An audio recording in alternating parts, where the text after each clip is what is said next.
time we try to break it down and build again.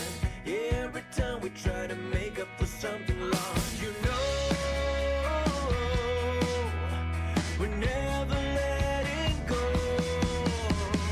This time we can reach the sky on a prayer. We go higher than high.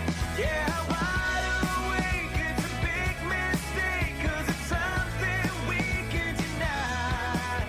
But with a love like this, we'll never fall. All of a sudden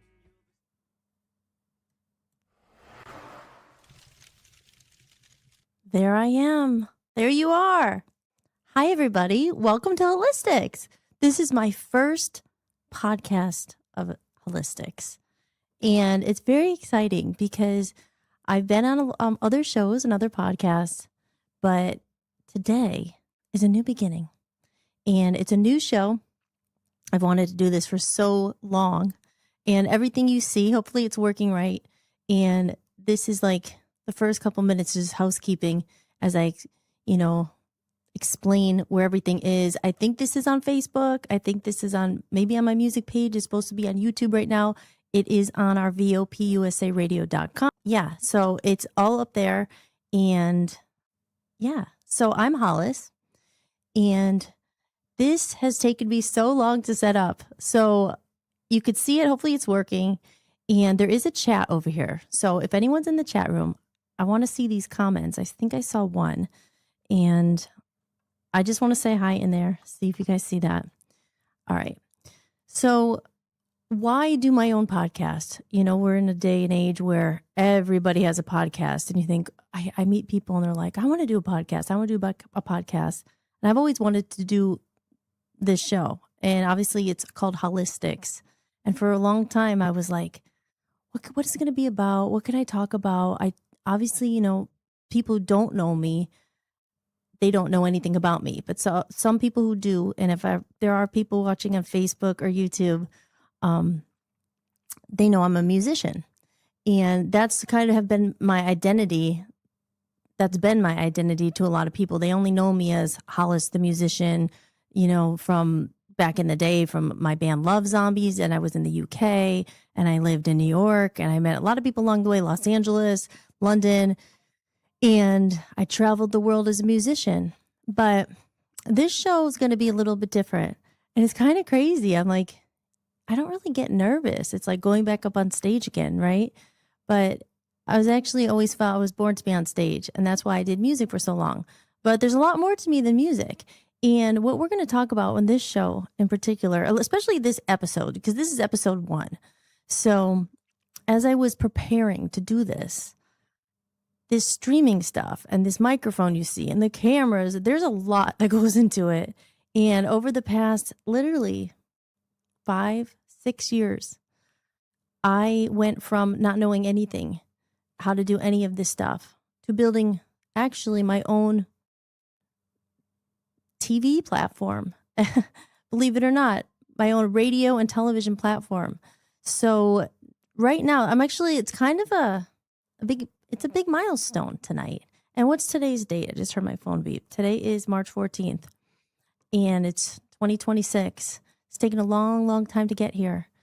And there was reasons why I didn't come back sooner, because I was building something very special and very, what can I say, in different facets of what I've been building. They all kind of work hand in hand. We're going to get into all of that, from Voice of Freedom Records to the TV platform to doing this today. And this took so long. As I say, if you look up on the screen, you see these little animations. Believe it or not, right here, I don't know if you guys could see, I'm sure you can. There's this little cup. This is a tip jar. And it took me so long to figure out how to set this all up. But if you guys want to test it, what you do is you're going to go over here, this little QR code. And if you scan that with your phone, you can leave a tip. And if you leave a tip, a little penny goes into the cup. So that's the on-screen animation. And I can't wait to see if it works. So feel free to test it out. Now, from the beginning, I want to say here, we have a little goal down here.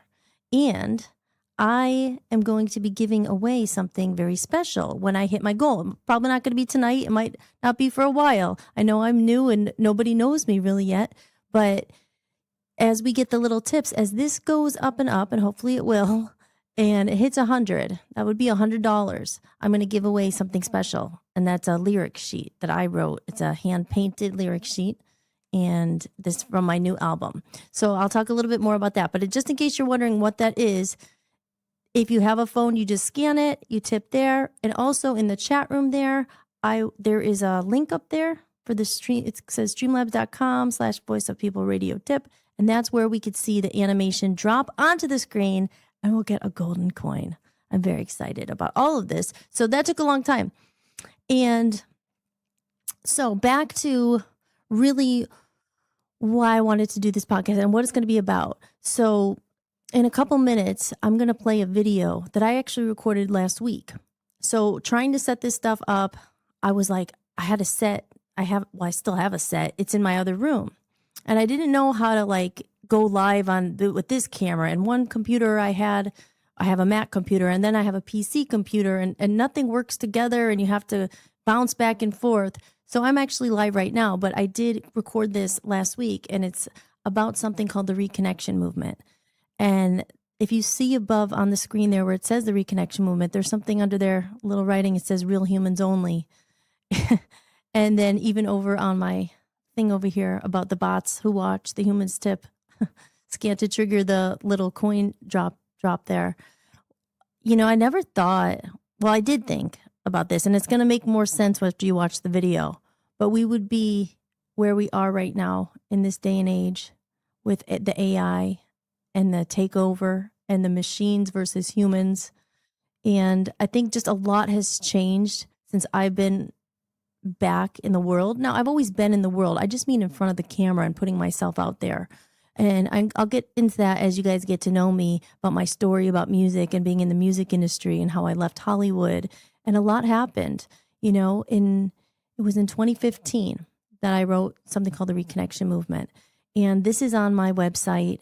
You could go to the website, hollismahady.com, and you could download a copy for free. And I wrote that about basically, like I said, it was over 10 years ago now. And it was then when I was looking around and seeing everybody on their phone all the time. And I remember thinking then, I'm like, oh my gosh, like no one is looking at each other. Nobody's connecting to each other. And since then, it's just gotten a million times worse, you know, and being a musician and a creative in this world and trying to navigate it now, not only are we competing against, you know, I hate to say the word competing, but come on, the music industry, entertainment, it's always this competition. I lived in Hollywood forever. Not forever, but for a long time. And it's very cutthroat and competitive and just a hard business. And now in 2026, you throw in machines into the mix. And now I'm actually competing against machines. I have a whole album I wrote. It took me a whole lifetime to write. And coming back into the world and about ready to release this album that's taken me a lifetime to write. It's taken so long. It's cost a lot of money. I've done it myself. Every note, every lyric, everything is from me. It's from my soul. And I dedicated a lot of my life to this because for me, it wasn't, you know, just to be a rock star. It was something I felt called to do. I feel like I have a lot of purpose and there's depth to it. And now, even at this time now, putting it out and coming back like almost a decade later, I can't believe it's been that long since I was in London with my former band Love Zombies. So much has changed. And I find myself now back in the game, right? And I'm out there like trying to put things on Instagram, and I'm seeing and Facebook and TikTok, and there's just so much on YouTube, and it's so much, and you're just trying to break through this noise, this wall of like noise, you know? And honestly, sometimes I'm just like, ugh, I'm just disgusted. I don't want to do it, you know? But I do want to get my message and my music out there and all that. So instead of trying to chase that and compete with that and get buried in the noise of it all, I saw this problem happening a few years ago, many years ago. And I remember thinking, I have to carve a different way. I have to find another path. I have to find those few people, or the minority, not the majority, but more of the minority of people who are out there, who are still human, who are still real, who still are wanting to connect, because as this goes on and on, the AI stuff, it's only going to get worse. And there's no stopping AI. So, as you see, as I said, real humans only. This podcast, really, I want it to be just a place that hopefully grows, and that real humans and real people who are longing and who are missing something in this really oversaturated technology, busy hustle of like, no one pays attention to anything anymore. Nobody seems to care about anything anymore. It's just like, like everybody's, as I always say, it's the most connected age, but it's the most disconnected age. And it's just what's happened in the last few years. It just seems like less and less people are even there. It's just always all consumed by the phone, the technology. And like I said, I foresaw this happening. And that's why I spent the last 5-6 years building something outside of it. And that's what Voice of the People USA Radio is for. And that's why right now I'm very proud that this show is airing on my own platform that I built, and that my partner Dan built, and we put our blood, sweat, and tears into this to make a place for real people who are also probably struggling to break through the noise, who feel alone, who feel disconnected, who feel like they're watching like the last of humanity just drizzle away. So that's what this is for. That's what this podcast is for. It's about taking off the masks. My whole album, Comedy of Errors, it's about that. And it's about really being able to be free to be yourself, to be true, to be real, and not having to keep wearing these masks and, having to play the game. And, that's life, right? That's life. Whether it's politics, your job, it's just like you get overwhelmed. You can't just be yourself. And that's why, again, I wanted to do this. So here I am right now. And what I'm going to do is actually just play the Reconnection Movement, the video. Like I said, you're going to see an outfit change, and it's going to be in my other little set because I did pre-record this, but I talk a lot about it. I actually read the Reconnection Movement on the air, and it's available, like I said, for download. So I'm going to play that video, and there's a little commercials in there that I made that it'll tell you how to download the PDF on my website for free and stuff. So I'll play that, but then I'm not going anywhere. I'm coming back. So, and then if there's anyone in the chat room, we can discuss it and we can talk more about it. Like I said, I'm getting my feet wet and finding my way here. This is my first actually podcast on my own here that I've put a lot of work into. So I'm excited to do it. And I'm hoping that, maybe there are people out there. I don't know if this is on Facebook. I think it is, or on YouTube. And that's it. So let's go into that. Now I'm manning the behind the scenes here. See, this is what I'm saying. It took me so long to learn how to do all this, but okay, so I'm going to play this video. Give me 1 second here. Okay, now I'm going to play it for you. Okay. And I will see you in a little bit. I hope everyone, wherever you are, maybe get a drink, get something to drink and enjoy. Okay. See you soon. Cheers. This is the first episode of Hollis-tics. I don't know if anyone's watching this, going to watch this, but if you're here, or if you're not here, I guess it doesn't matter. But if you're here, cheers. Have a coffee, have a water, soda. If it's like later where you are, maybe you're having a beer or wine and winding after work. It's a crazy world. And this is a big step for me because I always wanted to do a podcast. And then I'm like, oh, should I just be talking about myself? This isn't just talking about me. It's just really like talk therapy. Sometimes you just need to talk. And sometimes it's just good to know there's someone out there listening, or maybe vice versa. Maybe you just want to listen to someone else talk about their problems, or it's not just about problems. So we are living in a very crazy, crazy time. And I wanted to do this podcast more as like a time capsule to look back at it one day, because there's something that I don't want to say it's bothering me, but it's like, it's hard not to think about it.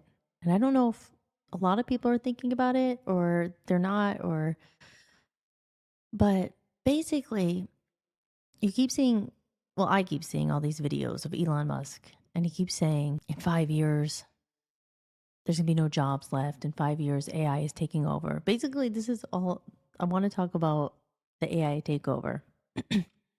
Because people my age, we're living through it, and we're living through a shift, and the whole world is experiencing and watching something that's never happened before. There's different evolutions of humanity, and things get better, and there's inventions. And back in the day, before there were automobiles, there were horses, and there was, watch all the old movies, and things evolve, obviously, and new technologies and new inventions and all that.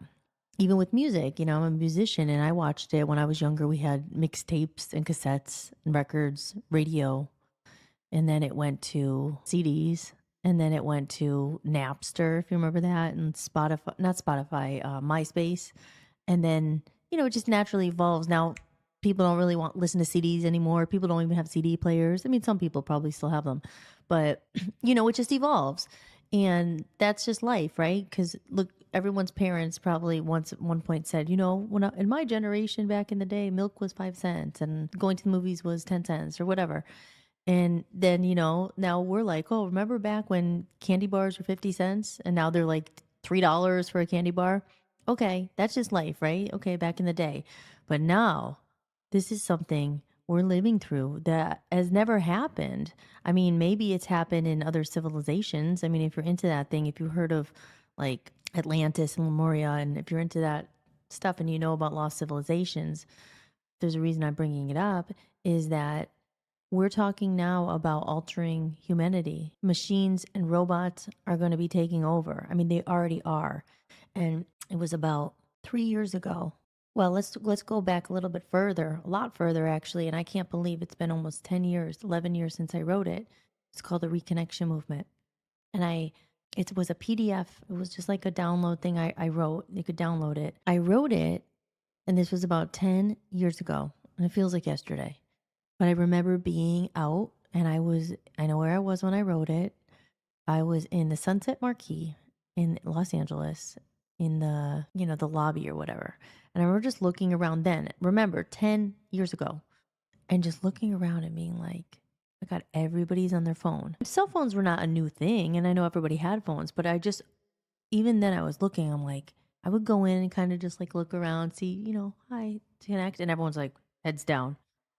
And I remember thinking then, I'm like, oh my gosh, this is really gonna take over. So I wrote this whole thing, and it was like almost channeled out of me one night. I was staying at the Sunset Marquee Hotel, and I had, written lyrics and things like that. But I was never like a big writer. And this was before ChatGPT. I didn't use that for this.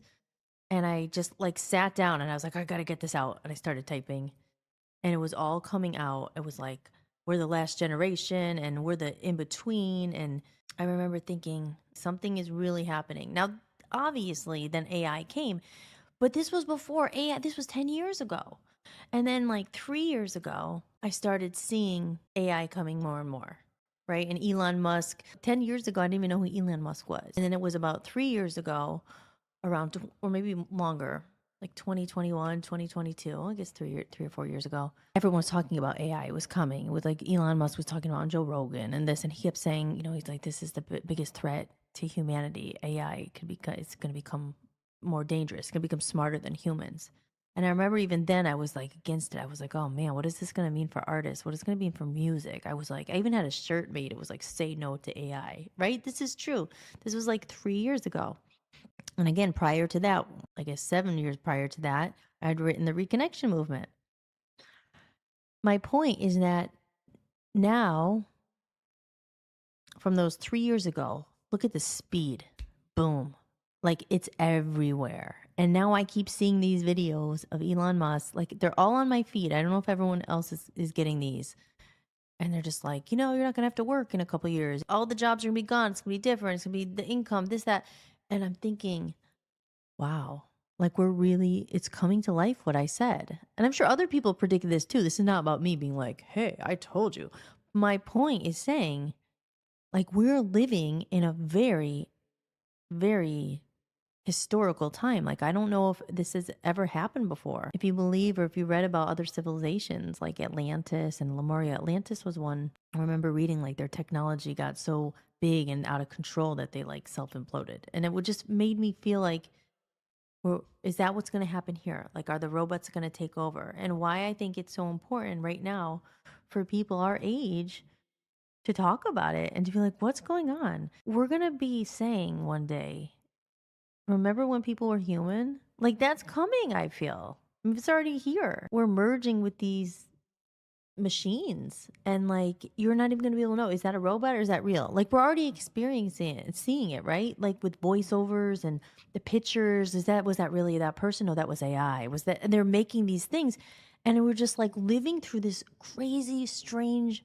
world that we're literally now the last of humanity. I think the people my generation, older, a little bit younger, we are the last part of that split, because everybody now, every child born into this world is going to be born into this new paradigm. It's just all cell phones, it's all technology. They're just going to know it, and they're not going to know what it feels like to ever do those simple things without relying on phones for everything, without relying on technology, always being plugged into everything. And I think that's sad.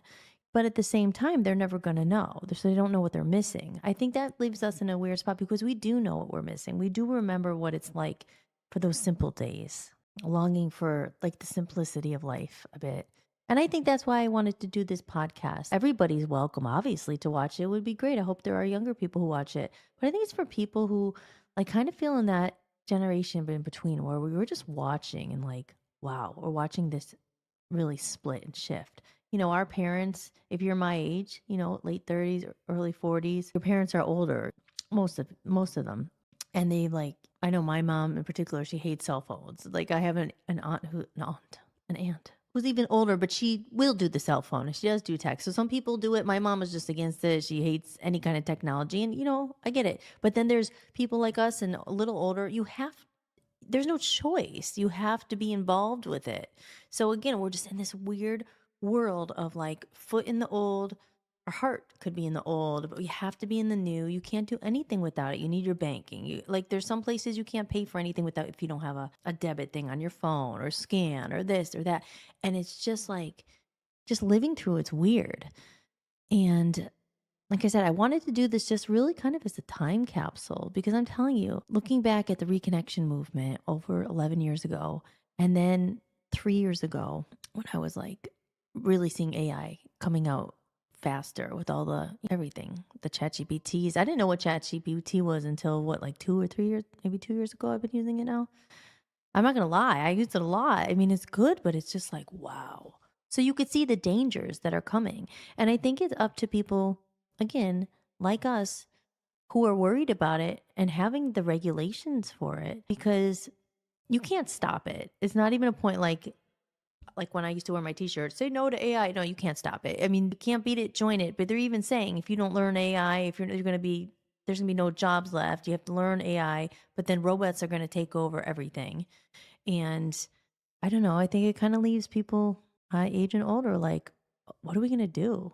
They did say though that on one of those videos, I keep getting them all. It's like some of the jobs is going to be a creative job and musicians are important. And I'm like, really? Because AI is taking over music too. I mean, you could write a song in like 2 minutes. You just put in the words and it comes out with this, whole song that would take me a lot of money to record in the studio, time to write. So that's a whole other story, and the music and the AI. So I would love to talk more about that, but I'll just stick to the basics. But I could go down that road because I'm a musician, and I actually do see some benefits of it, and I see a lot of drawbacks and a lot of, it's going to take the soul out of music. It already has. There's so much you don't even know, like what's real and what's not. I think you do know what's not real. You could probably feel it and hear it. But I think there's going to be a need and a resurgence for some humans. Now, that's only going to be a need for it, I think, if people make it important and a priority, people our age, to remind others what being human is. Not even joking. I think it's going to be somewhere like this is what it, making videos, tutorials, like this is what it is to be human. Like these are empathy, these are emotions. This is something AI can't teach. This is not something AI doesn't do, to younger kids coming up, because there's going to be there's so many social problems and issues of kids not being able to connect, like not even just kids. Like we just rely on it so much. You could just go out and you don't have to look at each other anymore. You don't have to learn how social skills or empathy. It's just like and it's dangerous. You're taking out the soul and the human connection, the emotion and interaction, and it makes people lonely. Going back to the Reconnection Movement, that's what it was. It was saying we're saying we're in the most connected age ever, but it's also very disconnected. And I think a lot of people are lonely, and the rates of, I don't know, I don't have the statistics in front of me, so I don't want to misquote, but suicide and stuff is people are really lonely, even though they're just a button and a click away, because with so many computers and everything just right at your disposal, it's just like you forget the human behind it, dehumanizing, becoming dehuman. We don't care about each other as much. The empathy is missing. And again, not everybody, but the majority of people who still have those feelings are the older people who know what they are, those feelings. They grew up with them. Again, we can't blame generations of kids coming into it. They don't know any better. They didn't learn any different. They literally have to be part of it, because you can't survive if you're not in it. So I just wonder, like, the speed of AI. And when he's starting to say in 3 or 4 years, this is, you better make your money now. There's going to be no need for you. There's going to be no need for jobs. And I believe it because it's going fast. Like 3 years ago to now, it's moving at the speed of lightning. And now it's even going faster. So in a couple of years, he might be right. And these guys know what's up. They run the world. So I think they have a pretty good idea. So I think that's one that, I want to say it's heavy on my mind, but it dictates a lot of your future plans. I remember he even said something like, no, you don't even need a retirement account and this and that, and people working their whole lives for money, it's not going to need. I'm just like, anyway, we're the last of the humans here. And I think it's important to remind people what it is to be human, what it really is. And that's what this show is about, because I like to look into the deeper questions of what is life? What is consciousness? Like, what are we doing here? What is our purpose? Are we just here to accumulate stuff and just do? Are we supposed to be evolving into higher beings and higher things? And everybody has a different life experience. Everyone has a different perspective. Everyone's experience have shaped their perspectives, which everyone has that right to have. We all come down here and we're all living our own life. We're our own main character in our life. And it's just crazy. I hate politics. I hate organized religion. I hate people fighting about that. Like, it's just, can you just realize we're all human? And that's why I brought this up. Like, to think, it makes me sad to think it could be the end of humanity, that we're going to lose. And we're only going to lose it if people our age and this generation don't fight a little bit and say, wait a minute, there's no stopping AI, but we gotta hold our ground and have some morals and have some like regulations, and remember that no, humans are first, AI is second. But I'm worried about it because he's saying AI is going to take over. A lot of people are saying it, but it's up to us to say we gotta remember that human element and be it and live it. It's easy to just give in, I guess, and just go with the flow. But I think it's very important for people to, this time right now, because in 5 years it could be a very, very different place if he's right. And we're going to look back and be like, wow, what happened to the humans? Where are they all? Again, because we're the last of the generation. Once we die off, there's no one more left who really remembers the good old days. It doesn't remember. And I think that's sad. Look at my light just went, it's just like a ghost in here. Or maybe they agree. It just went really bright. The problem is if it goes really bright, you can't read what it says. It says Hollis-tics. There you go. It's go like dim. I bought this dimmer separately. Oh, there we go. Now you can see it. I don't know. Okay. It's back. I don't know. I just think we have a duty, even with art and music and creation. Yeah, there's going to be no need for it, right? But there is, because even on the list of jobs, it said there still needs to be original ideas and people to actually create and put the things into the AI for them to do it. But art and music and learning, skills that we used to have to learn. Like, even as a musician, you had to kind of know how to sing or play your instrument, and now you don't have to know anything. So you're not really a musician, I guess.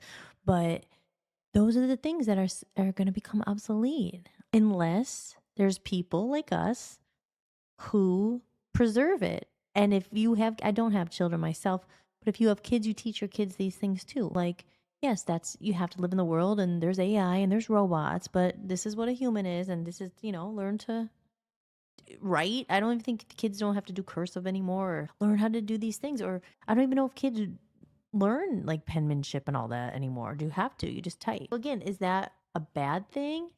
Or is that just like the evolution, the way of the world? Just type, type, type. And that, I don't know. But that's different. That's what we learned. But like back in the day, they learned to type on a typewriter. My mom and dad probably, we didn't, I think we had typing class, but you know what I mean? So those things are like, okay, this is just a different way we do it now. We don't use that anymore. But being human, that's something. And when we say human, human is emotion, human is heart, human is soul, human is independent, is brain, is thinking. And that's a scary thing. The supercomputer, it's smarter than any human. Sure, could do a math problem in like half a second or less than that, like 0.1, whatever. Speed of light, it could do anything, right? You put something into ChatGPT, it's like boom, it's like, whoa, that's crazy. What it would take us long, long time to do. That's why sometimes I'm grateful for it. I think there's some good things about it, but when you think about it, the one thing it can't do is doesn't have real emotion, doesn't have like heart, it doesn't cry, doesn't have soul, And those are the things that the humans have. So if we don't, I don't know. I'm just kind of talking aloud. Like I said, I'm just doing this for myself, really. And if there's anyone else who's worried about it, feel free to leave a comment or send me a message, or we could talk about it. I don't know. I just think it's a very crazy, interesting time to be alive. Interesting is maybe not the right word, but we're living through the biggest shift of humanity like ever, because it could be the possibility of no more humans. So it's kind of a big deal. So those are the things that go through my head. And cheers. I think it's time for a coffee break. Oh, so yeah. So what I wanted to do, I talked about the Reconnection Movement. So like a couple of years ago, I did look at it and I read it. I don't really remember everything, but I read it and was like, wow. And that was just a couple of years ago. And I made it into a PDF. I put a new like cover on it. And I thought maybe I could read it right now on the camera, on air. I mean, you could read it yourself. And I want to look back to what I said, because I haven't read it in so long. And now like applying where we are right now today to that, which was written in, I don't know, 2015 or something. So I'm going to get that out. You could read along or you could go and download it afterwards. But I just kind of want to read it to see where we are. Okay. Okay, so I'm going to read it. But if you want to go and if you want to get the copy of it for free, you can. You just go to hollismahady.com. I'll put it down on the bottom. Go there. And then go on the side. If you're on your phone or on your website, just go to podcasts. Okay, and then just scroll to the bottom. And you could put your email in and it'll pop right up. It's the whole thing I wrote. And this was my friend Chris. I loved him. I love him. He was a great supporter and friend in the UK. And he helped me do this like logo a long time ago. And yeah, so I'm going to read it and see how it applies today. Okay, and you could read along or you could just read it later or just listen. I used to do audiobooks and stuff like that, so I like to read. So here we go, the Reconnection Movement. And this says, what did I say? Okay, I said, I wrote this in 2015, and I have purposely left it unaltered. Resurfacing now with even greater urgency, the need for such a movement is more critical than ever before. As AI continues to advance, the threat it poses to humanity and the world has become increasingly evident. The call to action made by the Reconnection Movement remains as relevant as it was in 2015, offering a beacon of hope for safeguarding the future of humanity amidst the dangers posed by AI. So, like we said, it's just something you can't ignore. So I don't know if it's all bad. As I said, I don't think it's all bad. I think it does some amazing things. I'm not going to lie. I won't talk about the music part. We could save that for another conversation, but I think there's some good to it. But I also think it could be very dangerous if it's not regulated. And even Elon Musk said that. He's scared it's like going to be out of control. And if it falls into the wrong hands, which let's face it, who knows who's really controlling it? What could happen? So the reconnection. Okay, so it's very obvious we live in a world of technology these days. 2015, the computer age. As I write this, I'm observing my surroundings, and 5 out of 5 people in the hotel lobby I sit in are busy on their phones or smartphones. And as an experiment, I look around with a smile to see if I can connect with anyone. Nothing. This is sadly not an unfamiliar situation this day and age. How many times have we been out to lunch or to dinner when there is a lull in conversation and someone whips out their iPhone, or better yet, even puts it down long enough to begin with in order to have a real conversation? I remember getting AOL dial up when I was about 14 years old. Up until that point, I don't really even know exactly what a computer was. Didn't know. Well, besides playing the Oregon Trail on a really old computer in the 4th grade. You know what? I'm glad that I had those 14 or so years free from technology. My developmental years were filled with toys from the outdoors like kickballs, dodgeballs, swing sets, and swimming pools. I played the piano on an actual piano as opposed to playing it on an app, and I didn't learn to play the guitar from playing Guitar Hero. I remember my mom telling me stories of her own childhood, and which all revolved around nature, living on a farm, trips to the lake, and playing cards and listening to records. What I was saying, right? Now, I watch my friend's baby as she plays on the iPad, and her new toy is the iPhone 6. She's totally immersed in what's happening on the screen and oblivious to anything else going on in the world around her.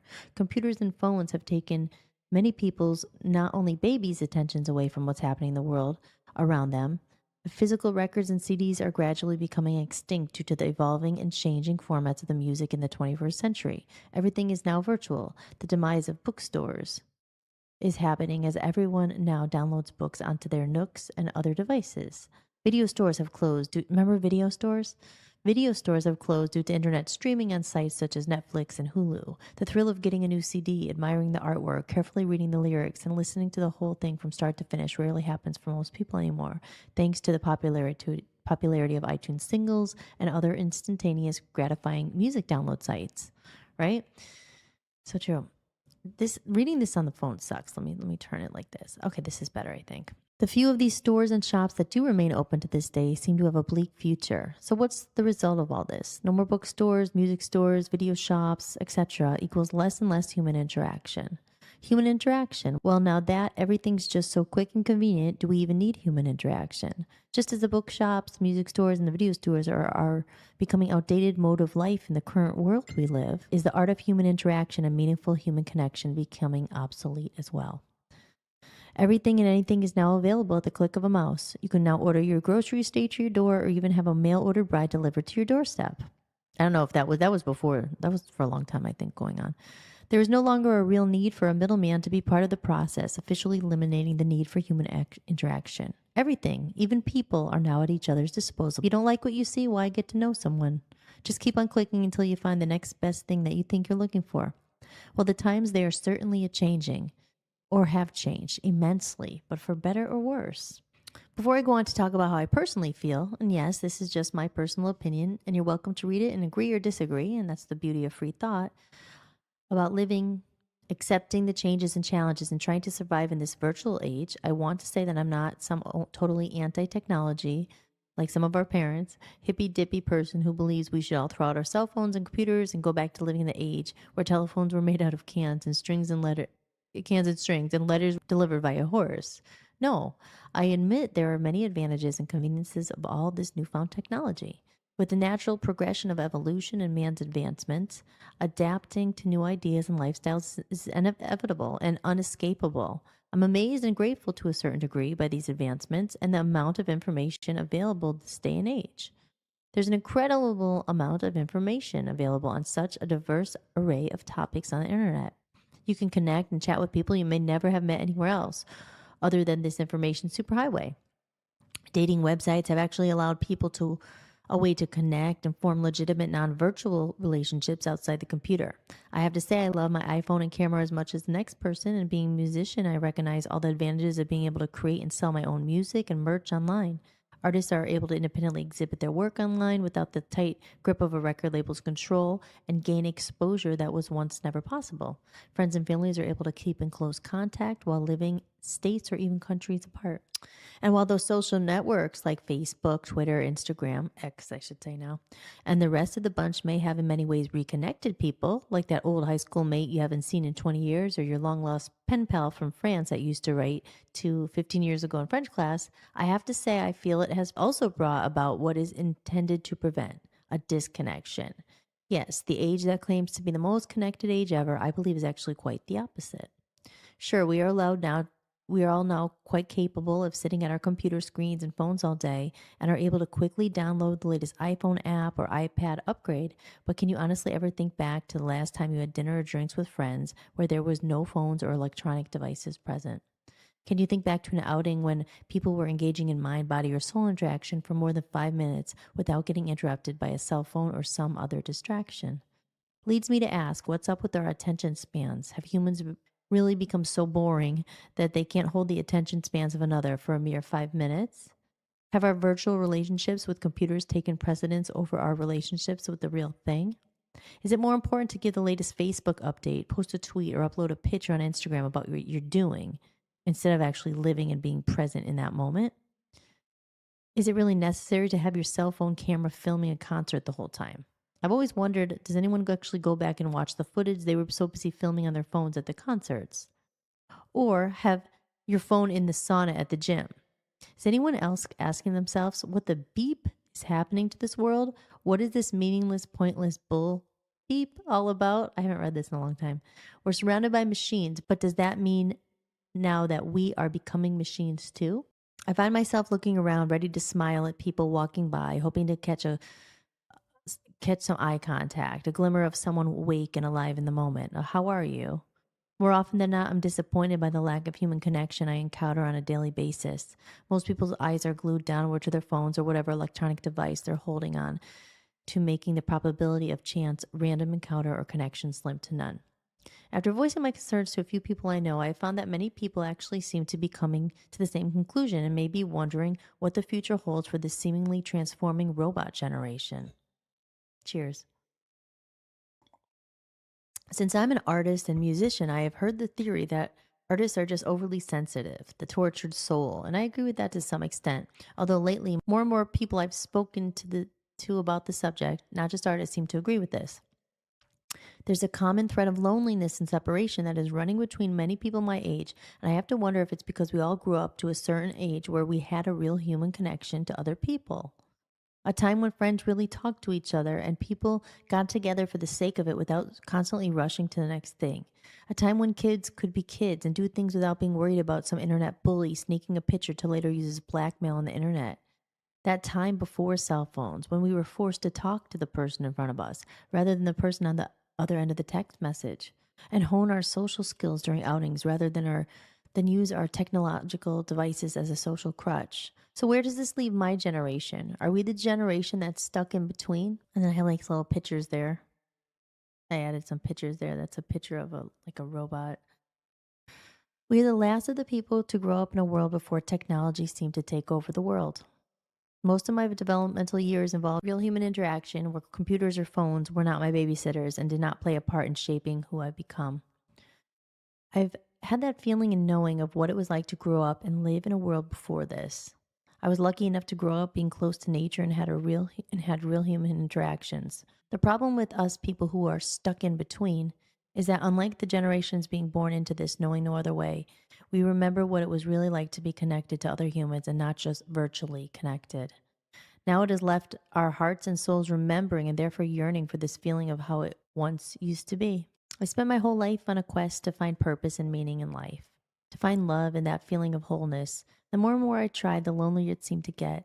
The seeds were planted for writing this movement a few years ago when I was looking outside myself and getting angry at everyone else for being so disconnected. Of course, back then I blamed computers and phones for all my misery, but I eventually realized that though it would be awesome to meet some people I connected with, who I really needed to meet and connect with again was myself. It wasn't really other people that would fill me up or who I needed to be connected with so badly. It was myself that I needed to be reconnected with. I don't think it is any of our faults for the disconnection epidemic going on in the fast-paced world today. We have been conditioned by a materialistic society that distracts us from the real beauty and purpose in life and puts the majority of focus and energy on earning money, over-consuming, and the belief that everything we need to make us happy is outside of us. A new boyfriend or girlfriend, a great job, status, the perfect body, money, power, or a career are the things that will fill that empty, nagging, tugging void inside of us. These are all the fixes that will satisfy the ego temporarily until they vanish and the nagging, tugging feeling of emptiness returns once again. Of course, what I'm saying is not a new revelation, and the same themes and magical solutions to life's big questions run throughout almost all of the hundreds of self-help improvement books on the market. The problem I have found with these books is that once I read them, having taken it all in and have consciously made an effort to apply it, suggestions to my own life, I eventually always slip back to the old conditioned patterns ingrained in my consciousness and supported by the majority of society. I look around at everyone else and wonder if anyone else has actually read these books too, or try to apply them to their lives with only short-lived success like myself. The saying always popped in my head, if you can't beat 'em, join 'em. Though at times it seemed like an easier solution to the problem at hand, it was still really never an option for me. I've always stood firmly on the outskirts of society and refused to join the masses of zombie-like robots inhabiting Earth, opting to take a stand and continue on the quest for my own individual truth and self-empowerment, rather than following blindly and fearfully behind others' opinions, like lambs being led to slaughter. See, I was a rebel. This is before ChatGPT. I wrote this in 2015. That's what I'm saying. It like almost channeled out of me. This is pretty good. And I just wrote this. Instead, okay, so back to this. The Reconnection Movement is about seeking out those in the minority and building a team of support to help each other with the challenges we face when we choose to follow the path of our hearts and dreams and take back our individual power that has been robbed from us. There is power by numbers. Should probably say in numbers, and only by joining together those people with the same goals who seek truth and are willing to fight for a better world and more balanced allotment of power will we become pioneers of the Reconnection Movement, and a new earth will begin to blossom. Once you dive into the rabbit hole and awaken, as some people put it, you do begin to go further and further down the hole and start to unveil a lot of information about the small percent of powers that be who are ruling society and trying hard to keep it hidden from the public eye. Conspiracy. Some people call it conspiracy, I call it the truth. And if you begin to look at the facts, they are there to prove it. I have to give them credit for doing a damn good job of keeping the majority of people ignorant of their true potential, which keeps us stuck in the belief that we aren't good enough or we don't deserve a life better than merely surviving and getting by. We were meant to thrive in this world, not just survive. The good life was not selected for the privileged few, although it may seem that way. I began to ask myself many years ago questions like, why do so few have so much and so many have such little? Why aren't more people following the money and seeing what is really going on? I sincerely feel that we were not put on the earth to suffer. Although some life lessons that we go through in order to accelerate our spiritual growth as a human may be painful, ultimately we were meant to enjoy the physical experience of being a living spiritual being and enjoy the abundance the world has to offer. We have been fooled and manipulated to believe that there is not enough. We have been led to believe that there's a lack of abundance and scarcity in the world. This is not true. There just happens to be a large imbalance of power going on and unequally distributed allotment of resources. I made the decision to fight for the people who have nothing and dedicate my life as an artist and activist to connect people and let them know that they are not alone, because most of my time on this planet thus far, I have felt terribly alone and wish someone had been there for me with some explanations of why we feel this way. We have tremendous power as human individuals once we connect back to our true divinity and source and raise our energetic frequency. Once we do this, there will be a major power shift in the world that the people in control do not want to happen. Aside from the computers and gadgets distracting us from the real issues going on in our planet today and disconnecting us from ourselves, other factors like fear tactics, environmental conditions, pharmaceuticals, mind control, radiation from electronic devices, and drugs and alcohol keep us in a lower vibrational state like fear and depression. Foods and fluoride, toxic water consumption are major players in disconnecting us from our divine source. Our pineal gland, if you guys heard of that, aka our third eye, you can look it up if you're not familiar with the term, becomes calcified through fluoride found in our drinking water and chemicals and toxins found in the processed foods, both of which modern day society has made almost impossible to avoid. The pineal gland in most people is barely activated due to these environmental conditions and food consumption. When the pineal gland is healthy and awakened, it has been said it is a direct link to higher consciousness states where humans can naturally experience more divine love and live in less fear. When the opposite occurs and our pineal glands become calcified, as most people's are, they experience lower energetic states and frequencies, including fear, anxiety, depression, and ultimately the illusion of disconnection. They stay tuned into the third dimensional reality that focuses on only seeing exactly what's in front of them. They then form addictions to things like drugs and alcohol and prescription pills to numb the pain they face on a daily basis, becoming one of the many people that strengthens the machine in the never-ending cycle of falsely diagnosed patients with depression or one of the many other names we have given to our man-made diseases. We pay everyone else to fix our problems without realizing that in most cases we have the ability and always have had the power inside to heal ourselves. I find it a bit alarming that the majority of people I talk to don't even know what the pineal, some people say pineal gland, or its function is, considering there are many opinions that it's the biggest proven link to our spirit thus far. At the same time, I realize it may not be the fault of our own that we are not aware of this information. Many great legendary teachers in the world have reached such elevated states of consciousness. A lot of their followers perhaps seem to forget that these teachers came to earth to teach us and remind us who we are, and that we ourselves are very powerful, and we have our own tools already inside of us, which make us capable of creating and living a joyous, fulfilling life, and not one full of misery. What if you were told people were deliberately doing this to you, keeping you disconnected on purpose and pulling the wool over your eyes and keeping you stuck in miserable situations without the thought of a way out or a better existence? To think someone else in a way is playing God. Would you be pissed off? I know I was. This is what started me on my journey and opened my eyes. Soon after I eventually woke up and stopped eating the BS, literally. Sometimes we have to go to the darkest places where we can't continue the way we have been anymore for a change to occur. This is when people wake up and realize they are co-creators of their own existence. Some people won't, and that's their choice. This movement and network is for the people who do and who are awake and conscious, or at least want to be. Those who feel something stirring deep inside them when reading this means somewhere deep down in their soul connects and recognizes some of this information on some level. It's for those who are curious and open-minded. There have been many dreamers throughout history who have spoken of a utopian world. Is it just a hopeless, intangible dream, or can it ever really happen on Earth?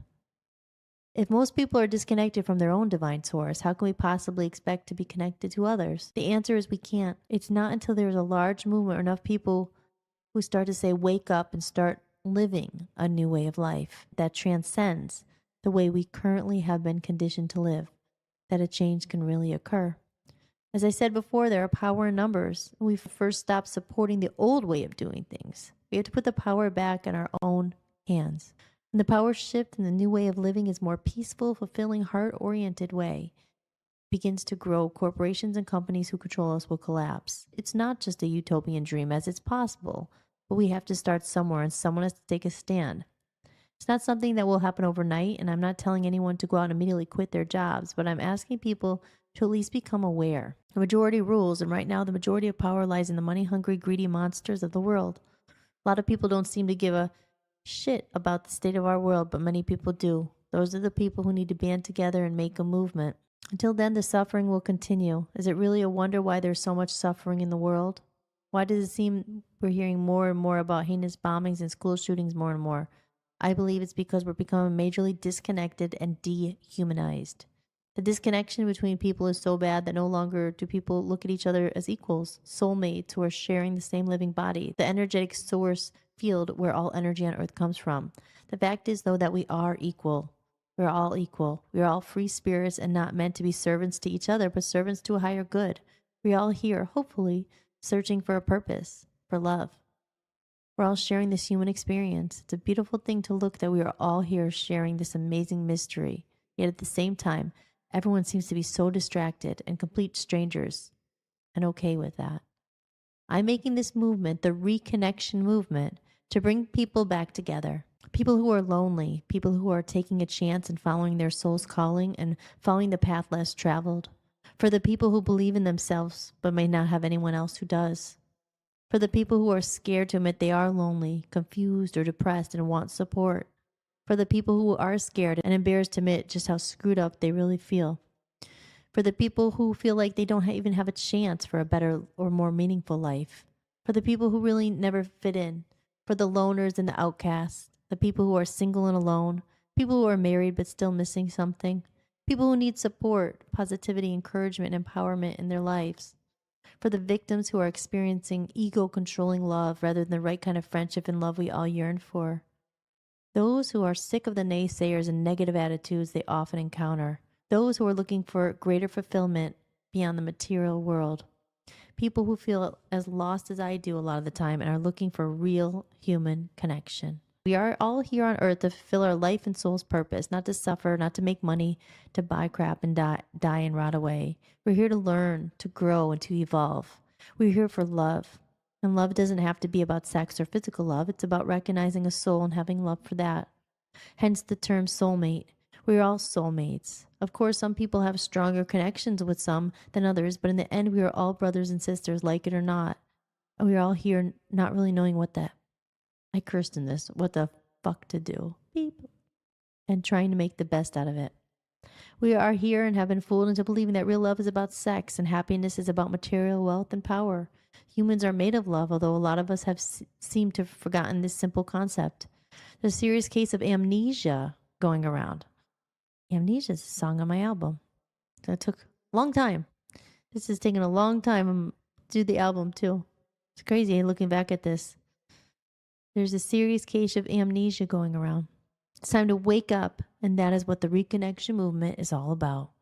Have you ever wondered why people constantly refer back to that time of hippie movement in the 1960s and 70s? The peace, love, and harmony time? It was a time when musicians sang about their brothers and sisters. They were fighting in Vietnam. They protested their voices so their friends didn't have to be drafted away. They were sacrificing their own safety for others.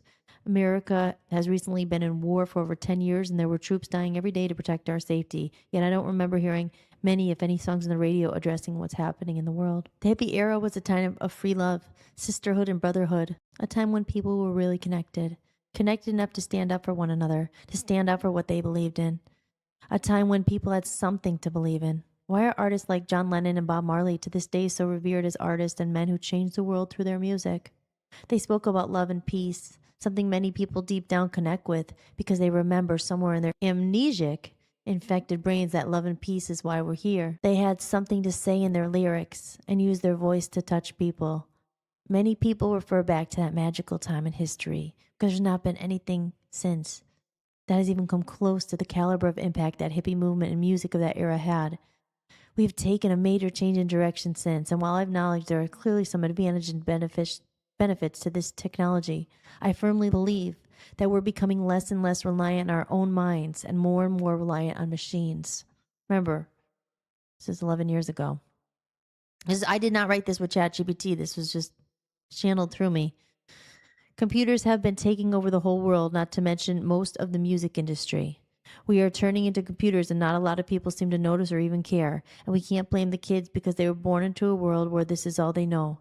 We can only blame ourselves if we continue to support the current state of the world. I'm stuck in between. I feel like it's up to me and other people left in this lost generation who still have this unbridled passion burning inside. I want to gather like-minded artists and creatives who want to come together and make a stand, a movement, and make music, art, and writings that really address some of the major issues going on today. Those who do recognize what the heck is going on, and they see the danger we are in if people don't start to wake up. Danger for future generations to come and for our planet, our Mother Earth who lends us her home as we visit, yet we're ignorant and destroying her. I'm looking for the indigo and rainbow children and adults and the last people of our generation who grew up without computers or machines. Those who remember what it feels like to really connect with people. We are the hope for a new future. We are here to bring awareness. As the planet evolves, major technological advancements are part of that. And when used in moderation, these machines can provide wonderful advantages that make living life in some ways more convenient and pleasant. The machines themselves aren't technically the problem. It's the overconsumption, misuse of their power, and reliance of these machines that is the danger. The artificial intelligence that's replacing our own individual intelligence and ability to form our own opinions and beliefs is no longer a far-fetched story plot in a science fiction movie. It's alarmingly becoming our Earth's reality. I cursed again. I use a beep out word, but I'm not a beep computer. but I'm watching in horror as I see people turn into robots. I also had the song Robots and Aliens on my Love Zombies album. The real people present in the moment are starting to drizzle away, and meetings with those kinds are becoming few and far between. I've seen enough vacant looks in people's eyes. What the hell is going to happen to our babies, our younger generation who are born into this and know nothing else? It's up to us to help mold the future. Knowledge is power. Seeking wisdom and truth over money and control is a battle worth fighting. Why are we handing over our power to machines and letting a small group of greedy, money-hungry elitists run the world? Can we stop it before it's too late? Ignorance is not bliss. Ignorance is the end of this world as we know it. It's the end of real artists, musicians, peacemakers, and free thinkers. Music is power and the soundtrack to our lives. Our children deserve a soundtrack that is real, meaningful, and empowering, rather than one filled with redundant, recycled American Idol winners and empty, shallow, auto-tuned, plastic pop stars. Wow. I haven't read this in so long. I keep saying the same thing over 10 years ago. Okay, I'm going to finish it, and then I'm going to say where I am today. If we don't wake up, it's almost done. If we don't wake up and put a fight to stop it, we will only have ourselves to blame when in years to come, when we're all gone, there is no one left but robotic, mind-controlled people being controlled by the few. It's not fair to our children. Do it for them. They have the right to a connected and meaningful life like we had. This is one of the most important and crucial times in the history of our world, and the most important time for the real artists that are left to band together and make a movement. It's time to put down the freaking iPhone and computer for a minute, people. Put your heads up and reconnect. It's time for a new movement. The Reconnection Movement. Wow. Oh my gosh. See, there's a reason why I wanted to read that on camera. I'm not kidding. I didn't read that. I think I glimpsed at it, obviously, a couple years ago. It was right around, I don't remember, like three years ago, when I was seeing the rise of AI even faster. I was like, oh my gosh, I have to put the Reconnection Movement out. Like, I wanted to do a movement of people our age, my age, older, people who understand what is at stake here, right? Like the future of humanity. I'm telling you, real artists, real musicians, people who are creating like with their mind, they still are not just going all to AI. Like I said, I even use AI. There are some cool things about it. I'm not going to lie. Like it is what it is. But that was 10 years ago. And for the last freaking 10 years, it took me that long to record my album. And I do have a song on it called Amnesia. It's crazy. And literally on Thursday, I'm going to do my photo shoot for this album that's taken me a lifetime to write. And I'm going to have a podcast about it on it's called A Comedy of Errors, my album. Amnesia is one of the songs on it. And I wanted to put it out for so long. I'm having these revelations in real time. It's crazy. Like I knew it in my soul then. I saw it. I mean, other people, but I was like, this was even before, I didn't know what ChatGPT was. I don't even know who Elon Musk was. And 3 years ago, I saw then about the robots and how fast it was moving. And I was like, oh, we got to talk about the Reconnection Movement. We got to get people together. And that's why we built this platform. It's for free thinkers and the last of humanity, the last hope, like knowing there's content out there that's not all AI. Listen, I'm not gonna lie, we use tools, clip up clips. Like, you have to use AI automation to do tasks because otherwise you can't compete and you can't do everything you need to do.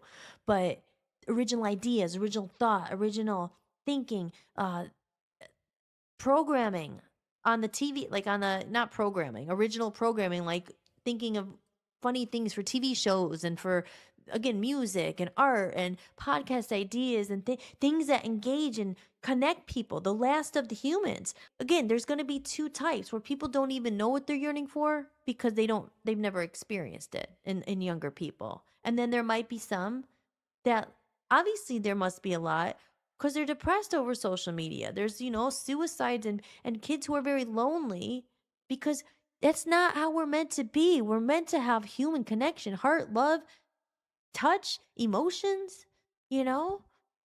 So it's kind of crazy. Again, that's why I wanted the first episode to talk about this, because it's the basis of everything I've done, everything I've dedicated my life to. Most of my friends out there, people I've known, they all have kids, they all have families. That I went down a different path, and it never happened to me. I didn't meet the right person. I had lots of crazy relationships and toxic relationships and all this stuff. And it's live and learn. Sometimes I feel I missed out, and then there's other times I just feel, well, I was on a different path than other people, and I don't judge, and hopefully they don't judge me. But it's hard sometimes to feel like you're not being judged. Like, oh, you didn't do this. I was never really the typical 9 to 5 job, have the kids. Like, that's fine. And a lot of people do that. And trust me, it's an easier path. You're really lucky. But unfortunately, I went down a different path. I saw things that I probably most people didn't see. I've experienced a lot of stuff. I saw some really dark things. I saw corruption. I saw bad things. I experienced good things too, but it was never your typical like life. I've moved like a million times. But through all of it, all of it, I never lost the love for music. I never lost the love of soul, of hope, dreaming, of seeing like a better world that's not out there. That's why my imagination was always going. Even my album, like, it's called A Comedy of Errors. It has like characters and magic. It's like it helped my way of thinking, just helped me navigate through the world, the weird path I was on. Characters in my comedy of errors, everything. If you look at life like that, it's like learning, why are we really here? Life is hard. It can be really hard. This 3D realm of connections and people and disappointments and hurts and money and control and this and that. It's so much. The way I got through it was trying to look at things differently. Like, why is these things happening? Why did that happen? Why am I here to grow? With the soul growth? Like, I have a bookshelf full of a lot of great books that I've read. And again, this may not be everyone's cup of tea, and that's fine. You don't have to watch it, tune out if you're not. If you're into this stuff, that's great. I went down so many different paths, and I was always searching and yearning for something more. I just was always kind of bored with, just the outside. Like, this is what you do. This is where you're working. You get this, you get these physical. It just bored me. It was like, well, why? Who's on the top? What's going on? Like, what is this? Always connected, seeing like what else is out there. I've always been fascinated with afterlife and psychics and things like that, but I also love God too. I mean, you could be both. Like, I didn't know, and then I had all these different experiences. I remember in London with the Hare Christians, and then I moved to Maine and it was all Christian, and I learned from everybody. And that's why I said I don't like organized religion. That's where I don't really want to talk about religion. I hate when people fight about religion, because it's so not the point. God is love. Whatever this is, something is bigger. And we know what love is. We do, because we yearn for it. People go through the whole life. I need to meet that perfect soulmate. I need to meet my other half. I need to meet someone who fulfills me. But that's not really what will ever really fulfill us. It's like a connection with something higher, with love, with God, with self. It's hard. This world is hard. The Reconnection Movement was what I talked about. There's stuff deliberately done to disconnect us. And with the invention of the phones and everything in the last 15, 20 years, or how everything's just like completely disconnecting us all the time. Can't even think. Oh, don't think. And that's what they keep us. They keep us distracted and stuck in this cycle. Like, just worry about bills. A lot of people, not everybody, but a lot of people are struggling. Like, you can't even think about the deep meaning and the questions of life. You have to pay the bills. You have to feed your kids. You have to go to 10 jobs to pay for who has time for that? So again, it's a blessing or curse. My freaking, what's it called, like, sentence was, I didn't have kids and I have more time to think about all this stuff, which is that good or bad? I don't know. They say you're not crazy. You're just waking up. It's one of my favorite spiritual teachers. I love him. His name is Michael Miradad. I said, I'm going to talk a lot about him in this podcast, because he really inspired a lot of my work. One of my songs on the album, Edenshire. I have some of his book. Hold on, let me see. Some of my books on here: Conversations with God, Destiny of Souls. It's upsetting I can't find the book. If you're into this kind of stuff and you want another perspective, watch Michael Miradad. He's at the Sedona Center for Christ Consciousness, and it's not like a church religion. It's just like, he just talks about the questions of life, and he's great. I love him. And anyway, and I was over there on my bookshelf, and I remember this book as well. It was called Women Who Run with the Wolves. And that also inspired a lot of my music. It's really good. So we could talk about that stuff.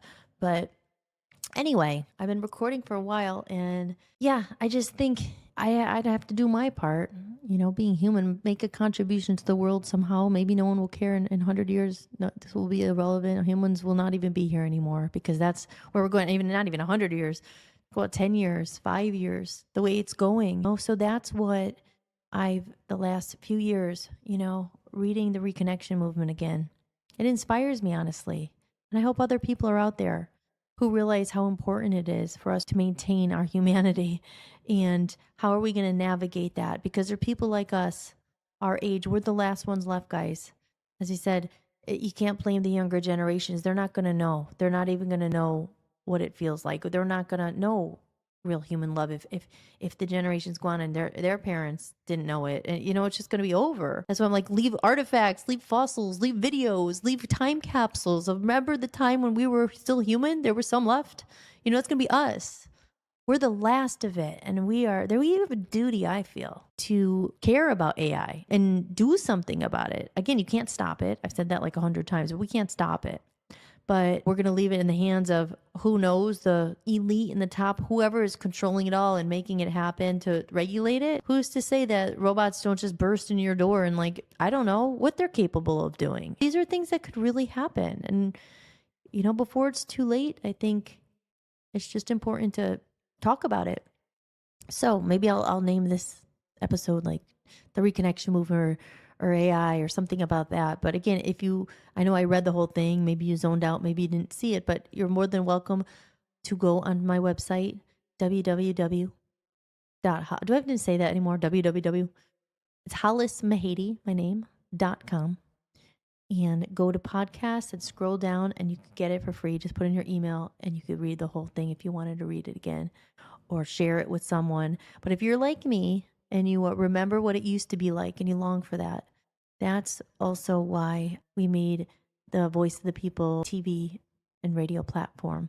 It's a home for my art, for my music. It's a home for other people like us who want to make a community and come together and create and put out really mission-aligned, meaningful content. There's so much content out there. It's like, it's so hard. You're competing with everything, but we're not trying to compete. It's actually like a safe haven, because when shit really hits the fan, which it seems like it already is, but in a couple of years when there's really no humans, or it's just everyone's AI, and there's going to be people us like, what are we going to do? It's a safe haven. We're there for each other. We're community. We're going through this together. It's really about going through it together. And I know there must be other people out there who would question these things, and who are worried, and who wonder what we can do, or at least have someone to go through it with. Because I know there's 2 of us here who think the same way. So I know there's others out there. So please feel free to connect, reach out, write a comment, let me know. This is where my weird mind goes, and my camera's about to die. So until next time, this is Hollis-tics, and we'll have more conversations, and we'll see you then. Okay? Thanks for listening. Bye. Download your free copy of the Reconnection Movement today. Just head over to my website, www.hollismahady.com. Go to the podcast sections, scroll to the bottom of the page, and enter your email to get your free copy instantly. Now more than ever, it's important that we reconnect and support real human creators and real people. Are you enjoying the podcast? If you'd like to support what I'm building, you can buy me a coffee. Every bit of support helps me keep this podcast going and release my music independently.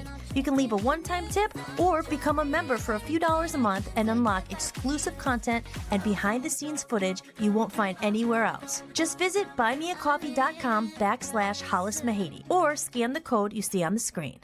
When you're truly independent, creating music isn't just art, it's devotion. It's late nights, long days, and pouring your own time, energy, and money into something you believe in, something you feel called to bring into the world. Right now, the world is overflowing with content, music everywhere, so much of it generated in seconds by machines. And somewhere in that noise, real artists are fighting to be heard. The ones who spent years learning their craft, the ones who turned their pain into songs, the ones who kept going when it would have been easier to quit. Most people scroll past without thinking about the soul behind the sound. But if you ever find music that moves you, that heals something in you, that makes you feel less alone, remember, there's a real person behind it. Because good music isn't noise. It's something sacred. If you discover music that speaks to you, support the people who made it, if you can. It's been a long time in the making, and we poured everything into building this platform. But the past no longer matters. What matters is what we do from here.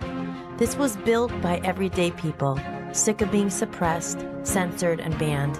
It wasn't built by far-removed millionaires or trust fund kids. It was built by people willing to take a stand and create a space that actually matters.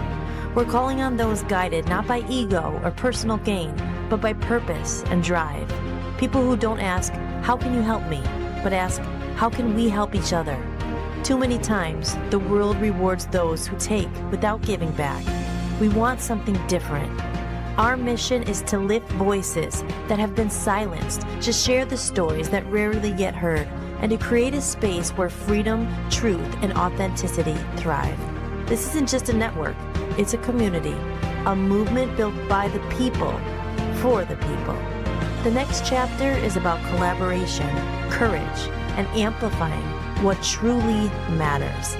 That's where the future begins, and we want you in it.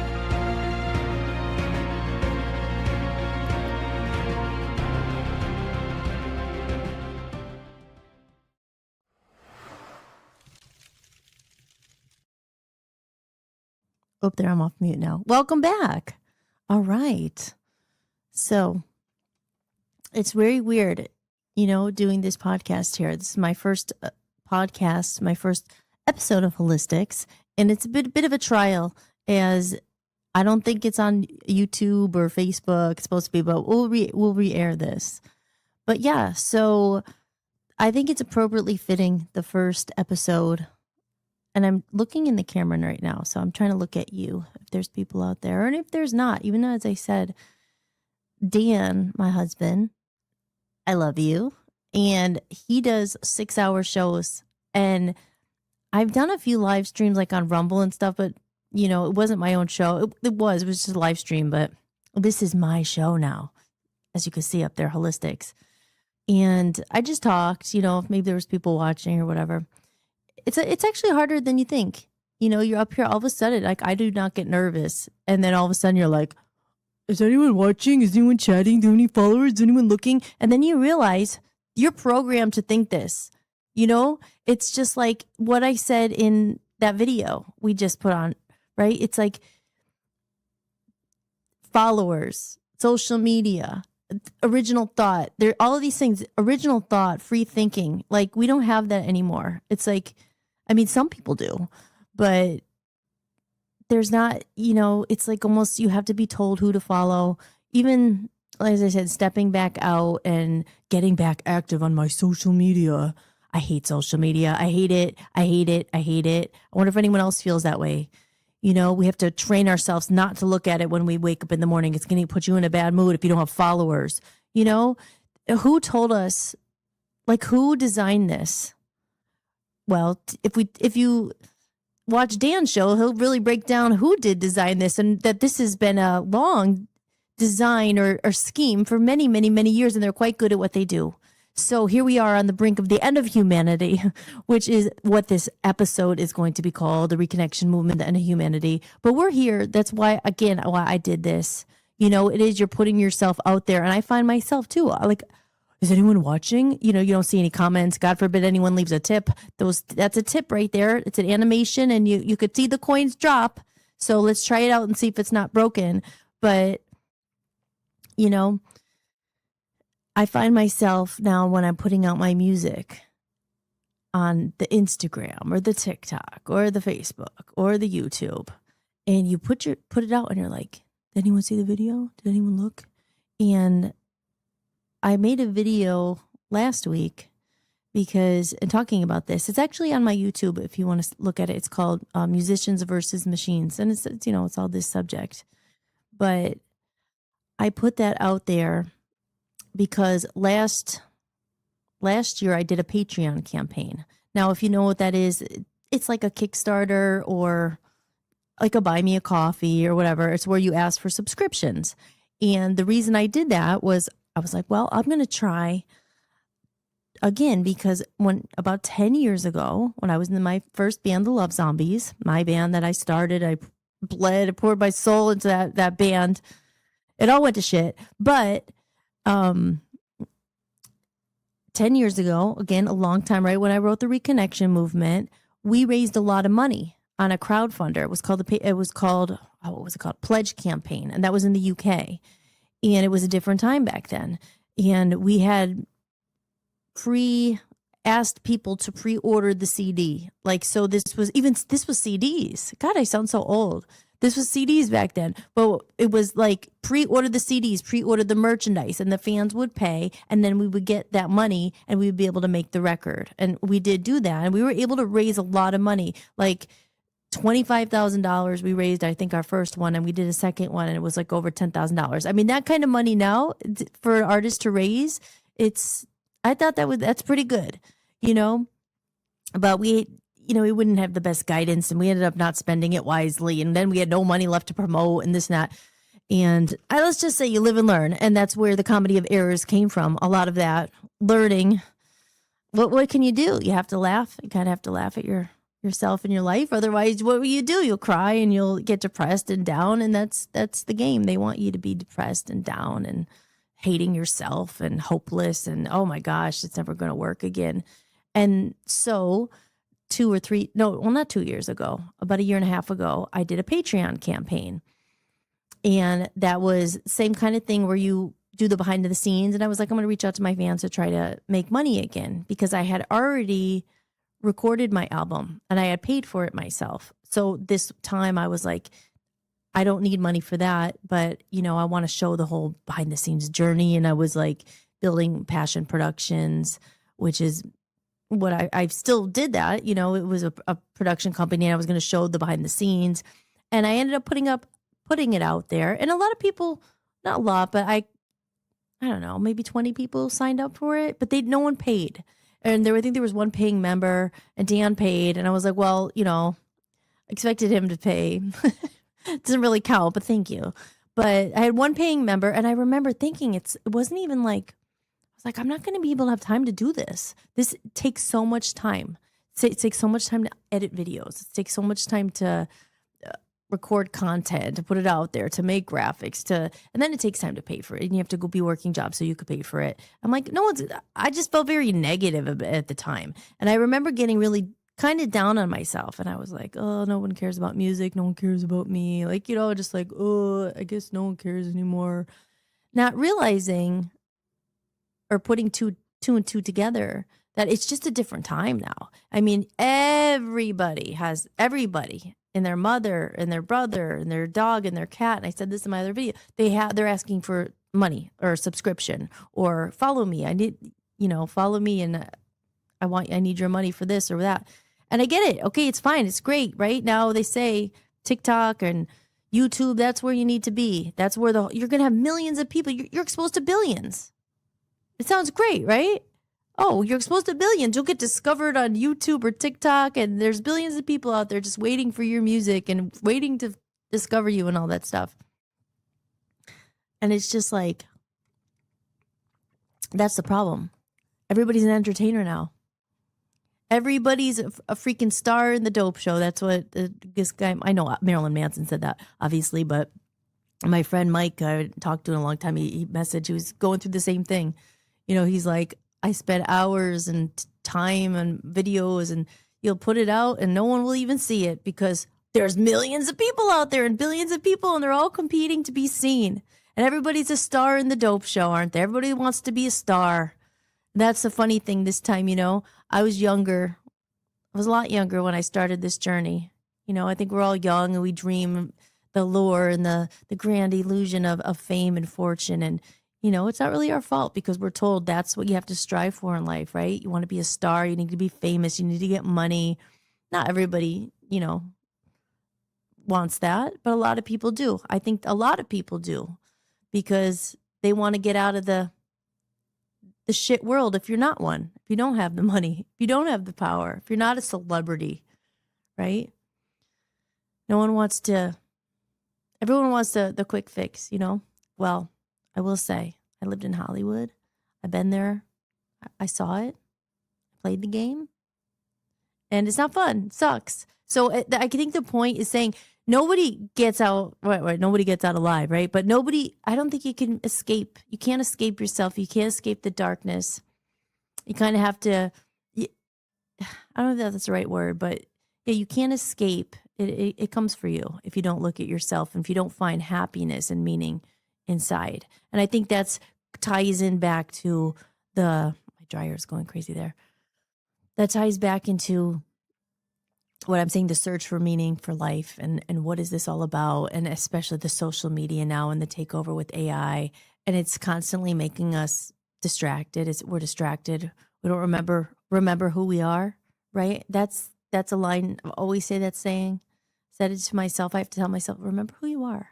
Remember who you really are. Remember you're powerful.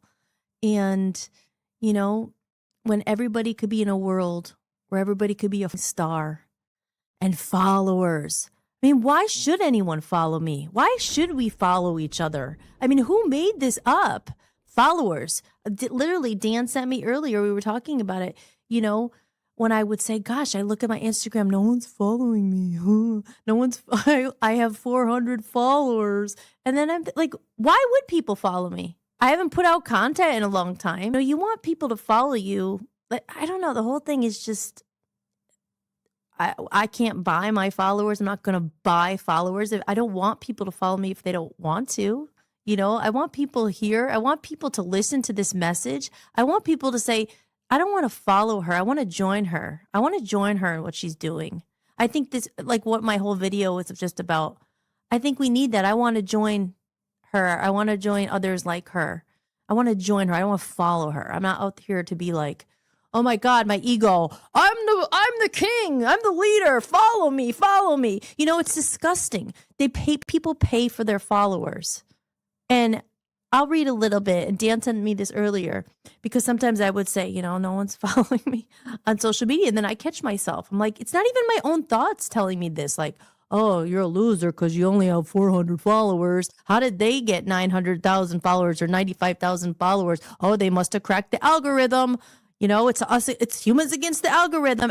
On TikTok, you have to learn the algorithm. You have to learn what the algorithm, and you have to hook people in because people don't have attention spans past three seconds. I mean, you do have to do something really funny. You have to pee on the floor. You have to pee in the snow. That'll catch their attention. Well, if those are the people, I'm not after those people, you know, like to be my audience. You know, I want to find the very few, and because I am always a believer in quality over quantity.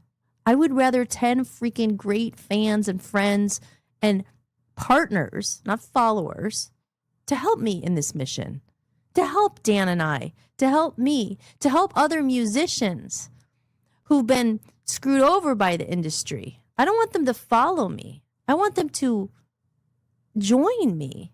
I want them to join me on my new platform that I spent freaking 6 years, not 6 years, 2 years building, but like a lifetime to get here, to be part of it, to join it, you know? And I want people to follow me when they realize who I am and what I've done and what I'm doing. Now, I don't want them to follow me because I paid like an advertisement or I boosted my post so they'll follow me. Like, you know, it's so freaking fake. It's so fake.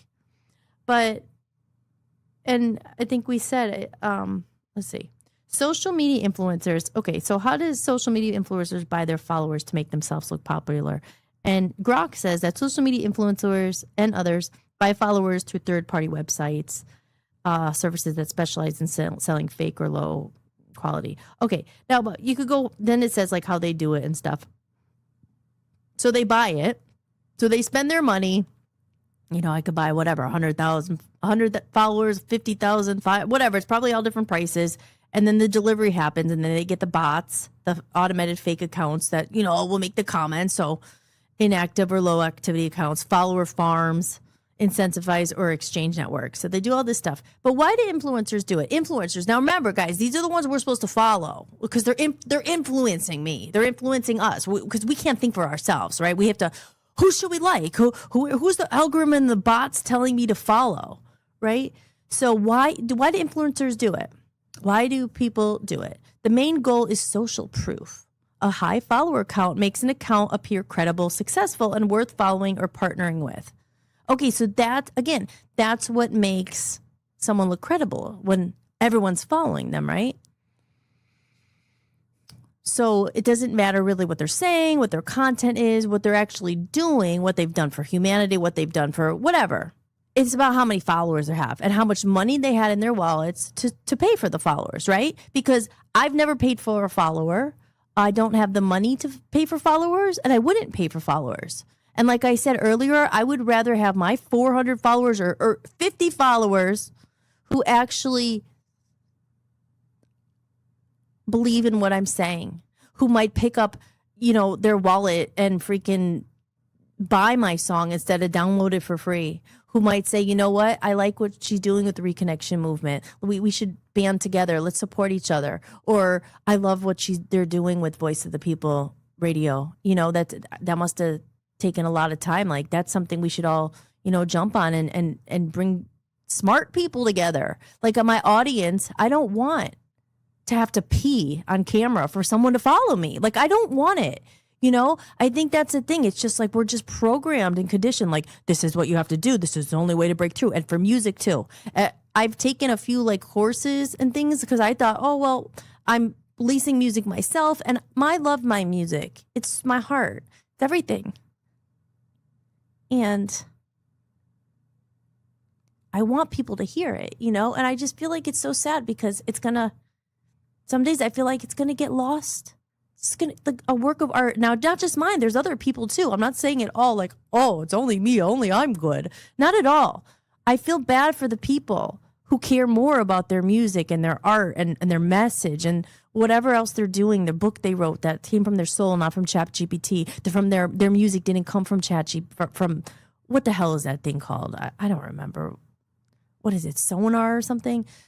They didn't come from there. It came from their soul. It came from their pain. It came from their passion. It came from the gift that God gave them. That's where it came from. It didn't come from these places. I lost my train of thought, what I was saying. But that happens to me sometimes. But let's see. Hold on. So I'll just go back to this real quick. But again, why did they do it? A high follower count makes an account appear credible, successful, and worth following or partnering with. Brands often use follower numbers as a quick filter for sponsorships. Again, it's just such bullshit. It's all the same stuff. Even we've dealt with it. Oh, it doesn't matter that literally millions of people, we have the statistics, listen to Dan's show. It doesn't matter that he's been on the air for 20 years, that he has this underground following that's huge. It doesn't matter. What are your social media followers? Well, I don't know. I don't have enough money to buy them. So let me go spend the rest of my money that I could be using on something worthwhile and go buy followers. So then you'll give me money. It makes sense, doesn't it? You see this horse shit that we live in. So my recommendation is go, if you're really looking for people, go find the people with not a lot of followers. And they're most likely the real people, because other ones, we play the game. And, I am not playing that game. I don't want to waste my life and my music trying to figure out hooks in the beginning of an ad. So, oh, guys, look at my music and flash my boobs and pee on the ground. So people, I must look at that. I must follow her. She it's so stupid. Like, I want quality over quantity. I don't, because it doesn't, like I said earlier, I'm not trying to be a music star. I'm not. And I think that's the sad thing, that it's different ages, I'm older now and I'm still doing it. It's not to be a star. This is a curse. It's a blessing and a curse, because I never cared that much about money. I really never did. I need it like everybody, right? We need resources. Just streaming this platform alone costs like $80 a month just to stream. Rumble, where I'm on, I have to pay $25 just for it to go live. The list goes on and on and on. So it's just ridiculous. And for this take a long time, even to set up this looking nice and learning how to do everything and all that. It took a long time. And I wanted to do something special, and I wanted to do something meaningful. And besides even this podcast, I'm going to be doing one that's really just about music and my whole album. But my album's about kind of this stuff. Like, obviously this stuff reflects into the messages in my music and stuff. So it's not just all me, me, me, me. That's another thing. I know I'm talking about myself a lot, and the album is obviously my music, but it's about the deeper, bigger questions and themes of life. This isn't about ego for me. You know, it's not just look at me, look at me, look at me, look at me, look at me, look at me, look at me. And that's how I feel like to get ahead or to get the followers, you just have to just be all about like me, me, me, me, me, me. And I don't know. The whole thing is just cringe. So it's like coming back after all these years, after having my my long stint with the Love Zombies and having a little bit of success with that. But I will get into that. That is all saved for a Comedy of Errors podcast. And that is literally, it's $10 a month to join. I'm going to be doing, and it's on my Buy Me a Coffee. It's scrolling across the top there. If you go to my website, hollismahady.com, you could join there if you're interested. That is where I'm going to get into the really behind the scenes of the music industry. That's really just about music. And like I said, it's not just about my music. We're going to talk about other things going on and the themes of my songs, which is, you know, shadows, darkness, but then it goes into the light and the journey of the soul and the psyche. And there's like a lot of complex stuff, but that's, you know, I know it's not for everybody, and that's okay. It's not for everybody. And I'm not looking for everybody. You know, like I said, I'm looking for those people who really understand what's at stake right now and what's at stake with AI and humanity. I don't want to say my age, but I'm not like in my 20s. You know, I was born in the 80s. And we were the last, I really do feel we're the last generation here who remembers what it's like not to be a robot. Everything I said in the Reconnection Movement there. Like, we remember what it's like to not have phones.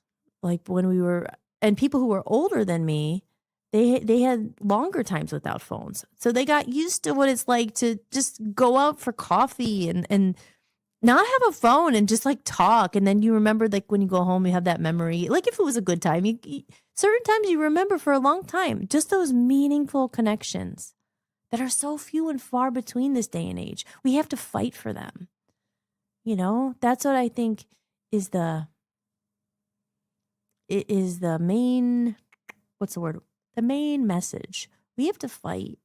People like me. I know there has to be some people out there. Hi, Elias. Elias is in the chat room. Are you still there, Elias? Well, thank you for coming in and thank you for saying hello. It's good to see you via chat. And we have to fight to preserve what's left, at least for us, for each other. As I said, if you have kids, fight for your kids, fight for your future with it, fight for your kids' future. And when I say fight for it, like I said, there's no stopping AI. Like it's here. And it is not going anywhere. And I cringe thinking, oh my gosh, what's going to be like in 5 years? What's going to be like in 10 years? You know, what I said in the video, is Elon Musk right? Will we not need jobs? Will robots do everything? And he said in one of his videos, like he's worried, what will people find purpose and meaning for? Because a lot of people just work their whole lives. And I get that, you know, I know what he's saying, but I don't know. Any comments out there, just let me know. But yeah, I know I'm kind of all over the place, but it's nice. It's talk therapy. I'm getting more used to it now. So I will take a little intermission here to say, look I have my lyric painting. I'm at 6% right now. So now I said here, lyric painting giveaway once I hit $100. Now, again, the reason why, like I'm asking, you know, I'm going to take tips and stuff because this is not free. It is not free to do this. And I want to offer value to my followers. No, I don't want my followers, my friends, people who feel the same way, because it costs a lot of money to do what I'm trying to do and what I've done and what I'm building. The bills are endless. So if you enjoy it, you know, if you can't, I'm not asking hundreds of dollars, $1. And if you throw $1 in the tip jar, you could put more if you can.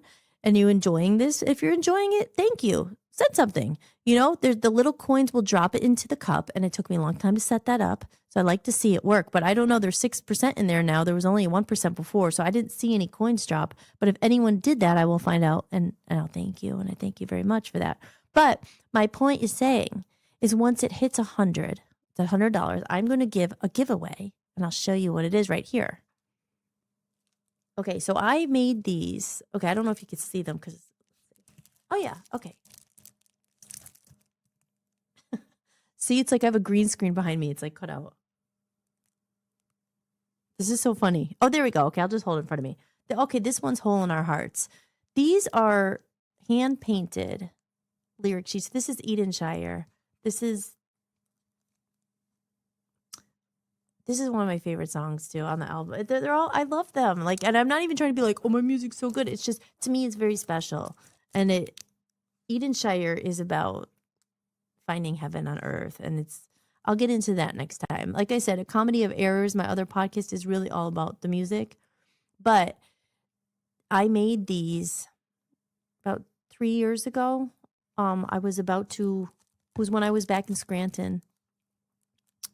And I was building Holly's Playhouse, and that's on my YouTube. I'll play a little commercial if you want to check that out.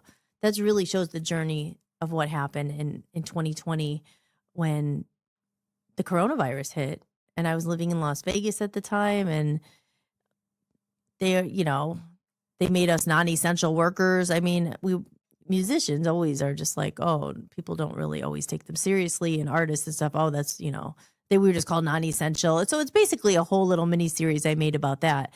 But it was during the time when I was back in Scranton and I was about to play a show at Montage Mountain. And like I said, this album's been a long time in the making. I had the songs back then, but the timing of releasing them and everything. What's that noise? I gotta tell, oh my God, thank you. Oh my gosh, thank you so much. I just got a coin. Patriot, thank you. I love you. Thank you so much. That's so cool. Aw, Patriot 250. I really appreciate you. You are now entered to win one of these. Like I said, this is anyone who tips, if it's like a dollar, whatever amount, even just $1. That's all, thank you so much. You're going to be entered into the drawing, and we'll do it live. Like, I'm only a head right now. Do you see my head only in here? It's weird. It's like I'm like in Poltergeist. You know how she comes out of the screen, Carol Ann? Remember that movie? Oh, man. We should talk about that. That was like, wow. Well, Dan and I, we were talking about doing a Coast to Coast. I don't know if anyone ever saw that show or listened to that radio show about a little, oh my gosh. Thank you so much. It was Elias. I just see this, Elias. I'm new at this. Sage has tipped $5. Thank you so much. You are now entered to win a hand-painted lyric sheet. That's going to be worth a lot more money someday than I'm selling them for. But yeah, these are also on my website too. I'm selling them. I'm selling them for $50 each. And all the money, I can't say my head is like in the screen there, but all the money I raise from this, obviously some of it goes towards helping stay on air with the bills and everything. Thank you again, Elias, if you're still there. Thank you. I love it. Look at the little coins in the cup. That's awesome. But yeah, I started at 1 and now we're at 7. But when we get to 100, we'll do a drawing. I'll pick them from a cup or something. We'll put all the people. I'm keep track of it, and then you'll win one, and I will mail it to you personally. So, but yeah, these are the titles of my songs. And it was back in Scranton. I remember I was so sad when I wrote these, actually. It was my cat got hit by a car. I don't want to talk about it because I'll start crying, but it was horrible. I was so sad. And I was about to do this big show I had worked so long to get at Montage Mountain. And it was just like 2 weeks before it. Oh my gosh, I got to tell the story one of these days about Tinklepaw. Her name was Tinklepaw. She was a little angel. I loved her so much. But she got hit by a car, and I was devastated because my dad had just died. Well, like a few months before, obviously. And she was like my little angel, and she was there for me, and I was living in Scranton, and it's all in Holly's Playhouse. But my point is, I know I don't want to be too depressing or sad, but my point is, I remember the day I was on the porch, and it was like therapy, and I didn't know what to do, and I was Hole in Our Hearts is one of my songs. I was writing these lyrics, and I painted them. They're on nice little canvases, and I think I have about 25 of them. So I'm selling them on my website. because any of the money I make is going to go towards the release of the album, the costs associated with promoting and boosting ads. I mean, I get it. You have to advertise, right? You got to get it out. And then you're trying to compete with all these people we talked about earlier, whatever. But I do want to give it the best chance it can to break through the noise because it deserves to be heard. And I know that. And look, I just have a head in the screen now. I don't know what happened. I'm back. Hi. Hi, everybody. Okay. But yeah, so now the money, since the album's done and paid for, really the biggest thing is trying to get it out there and pay for ads. And I mean, because you have to. I mean, I don't want to do it, but you have to, like anything, you have to. The only way people get big in music, please, back in the day, they spend millions and millions of dollars. I'm not trying to like I said earlier, I'm not trying to be a music star, but I think my music's good and I think it deserves to be heard. So I want to give it the best chance. So anything you buy up there, all that, any of that money is going to go towards the promotional costs and also the cost it takes to hire people. Because I like to do a good video I would love to do one for all my songs. You know, I edit everything myself so I could save money with that. That takes forever. I enjoy it though. I like it. And it took me so long to learn how to do all this stuff. But I'm really proud of myself. I did it. But I can't do everything myself. And even like 2 weeks ago, I hired a woman. Oh, she was so awesome. I love her. Go look at my new website pictures, www.hollismahady.com. Oh, it's scrolling on the top of the thing there. And there's some pictures up there from the website from her name's Andrea Witt. Oh, I loved her so much. Hopefully we're going to be working together more. But, you know, she's an artist. She needs to make a living. I need to pay her as well, you know, and I want to pay her. Like, you know, you want to support these people because they're like me. She's doing her thing with photography. She's awesome. So I hope to go back to her and maybe she may be able to shoot some video or know someone or use their studio again. But, you know, these things cost money. So any money I raise is going to go into the content creation of it, like hiring someone to help me shoot the video or, like I said, into the ads and promotion. So the buy me a coffee's there and the lyric sheets, you can buy one. But that's why I'm saying this nice value here. If you drop a tip in the tip jar, a coin, you will be automatically entered to win. Okay, I think I talked about that long enough. And also if you scan, like that's where you tip or whatever, you scan that thing. And this is a serious question. If anyone's out there, a lot of people watch these on their phone. So you can't scan that with your phone, obviously. So if you're on a computer, you could scan it with your phone and like a link pops up and it takes you there. Otherwise, it's in the chat room. It's the streamlabs.com/VOPUSA radio/tip. It's like a little link there. And if you go on there. Okay. So anyway, so let's see. Maybe I should play a commercial. I've made all these commercials and then I did like, I'll do an intermission. And this is a lot of commercials. Here, let me play the Hollis Playhouse commercial. This is, like I said, this took me a long time to edit. This was my first real project I was determined to learn how to edit during COVID. Like I knew how to edit some stuff. Like I used iMovie. I don't know who's familiar with this stuff, but I was like, determined when I got kicked in the ass back to Scranton after, I don't know, 15 years in the music industry, going home with nothing, no money, nothing. And just a lot of hurt and devastation and regret. And, you know, it sounds negative. There was some good stuff about it, you know, and I have the Love Zombies music for sale too. At the time, I loved what I was doing. So I'm never knocking it, but it's a different version of you. You learn and you grow. And I think when people stick with it and they never quit, those are the people I love so much because I know how you feel. You can't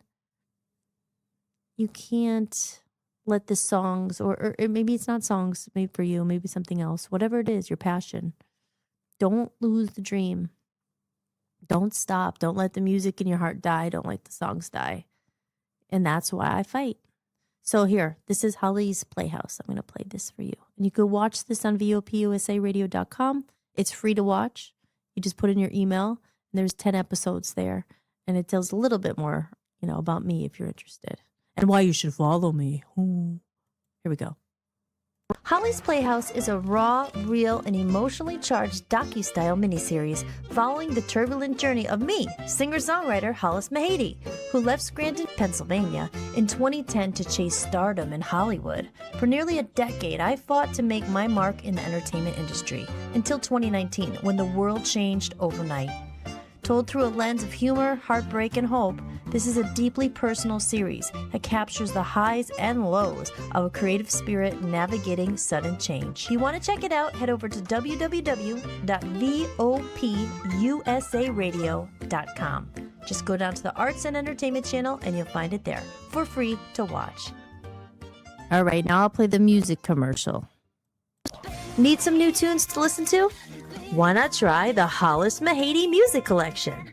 As I move towards the new, I'm closing an old chapter with gratitude. To celebrate the new music on the horizon, I've gathered my complete past collection and made it available all in one place. The collection includes 2 full albums with my previous band, Love Zombies, Passion Fruit, and No Slow songs recorded live at Abbey Road Studios, the Be Honest EP with Love Zombies, Hollis original songs, Hollis cover songs, a bonus Christmas album. And this collection represents the journey that brought me here today and the doorway into what's next. To purchase the music collection, head over to hollismahady.com and go to the store. All funds raised go directly towards promoting and advertising my new album on my own label, Voice of Freedom Records. Thanks so much for supporting independent music.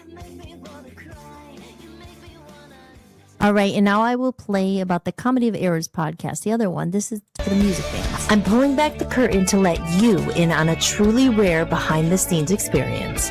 Welcome to the Comedy of Errors podcast, your exclusive look at the music, the story, and the journey that goes into making it all happen.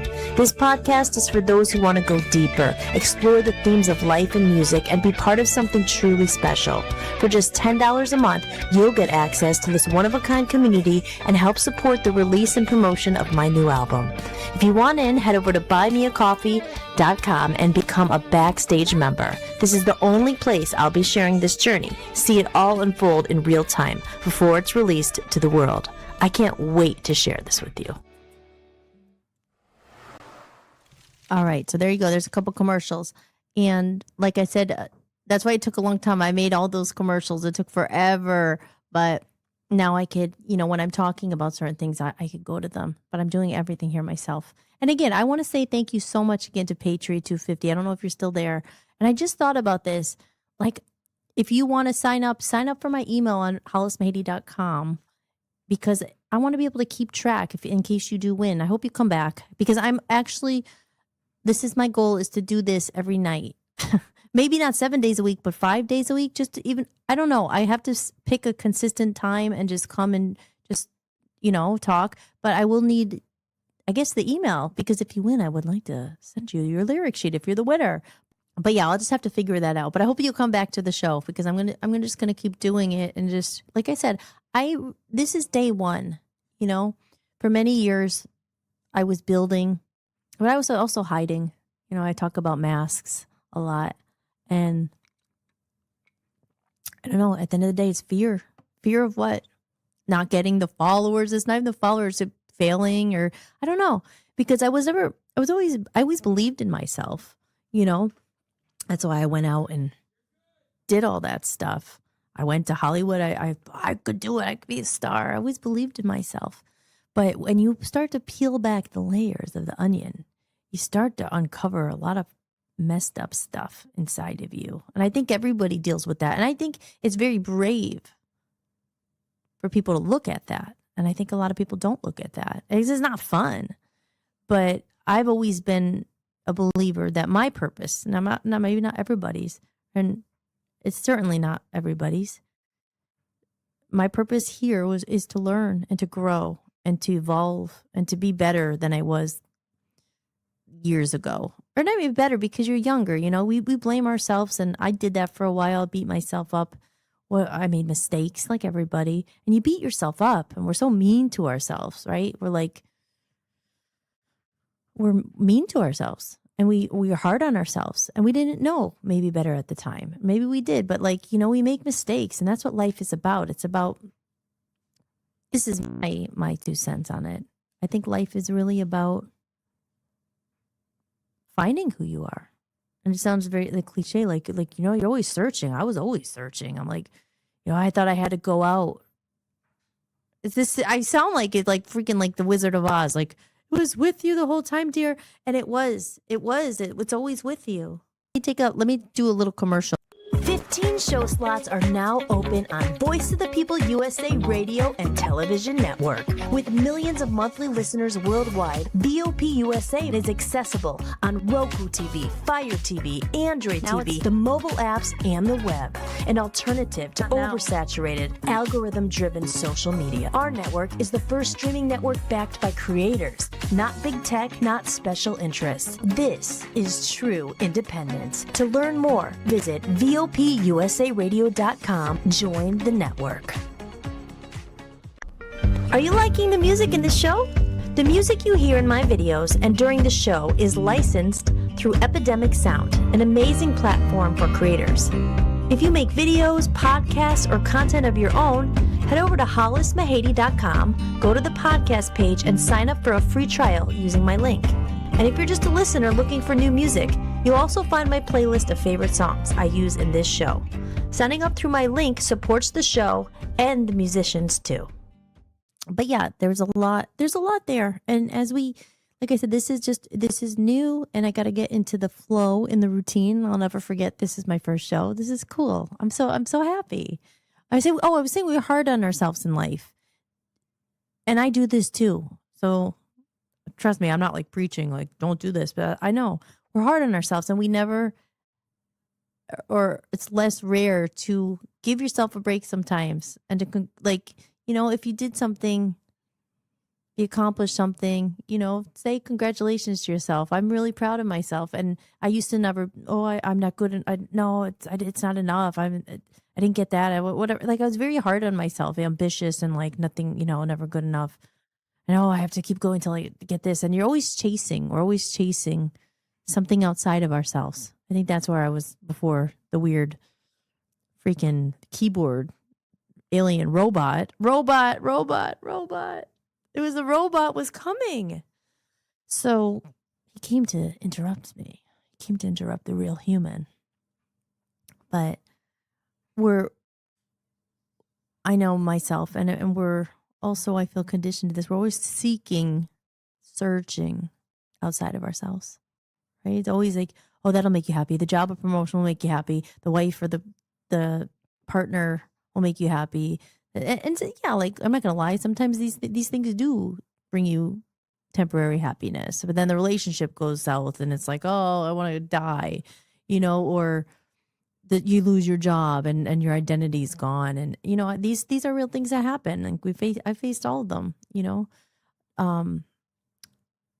but at the end of the day, I think it's the real happiness. It sounds cliche. Like I said, Dorothy has been with you the whole time. It is finding yourself through it all and finding that connection to yourself again. If it's religion, if you're, God, a higher power, those are the important things in life. Those are the things that it's just, I don't have time for that. I don't have time for that. I have time to pray. I don't have time for that. I'm so busy. I'm so busy rushing around. I'm so busy trying to find what it is that's going to make me happy. But it's really, I think it's an inner peace, and it's not easy to find. And trust me, I'm not saying I have all the answers, but through my journey, I'm the happiest I've ever been because I've come out through the other side. And even this is a big step. This took a long time to do. And why did it have to? Why did it have to take so long? Oh, I need to be perfect. I need a commercial. I need this. I could have gone on a microphone and talked a long time ago, but I was also hiding away. I was hiding away because I had, like everybody, you have experiences, trauma and things like that. And you doubt yourself and you question yourself. And like I said, it's done by design a lot of the time. The world, the world teaches us to, it teaches us that happiness is outside. It's about how much money you have. That's what it's taught. Like the followers, about how many followers you have. It's about your social media. Oh, how much social? What's your social media? I'm so sick of freaking social media. Ugh, so stupid social media. That's our life, literally. Social, especially for people online, you know, the content creators and, you know, even people who don't want to be part of it, who have businesses. You know, can you imagine the people in mom and pops from back in the day? Like, they're still going, but they're being told you need to be on social media. You know, they have to go on social media. And you know, it's just the new way. There's no more newspapers. I mean, there are newspapers, but it's not like the way it used to be. You know, it just things have shifted. It's everything I was talking about earlier in that video. Just this is the new way forward. But I think it's hard. I think it's hard on a lot of people. And as I said, I think a lot of us who are older, my age, older, a little bit younger, I think you long for that simplicity. Life has always been tough.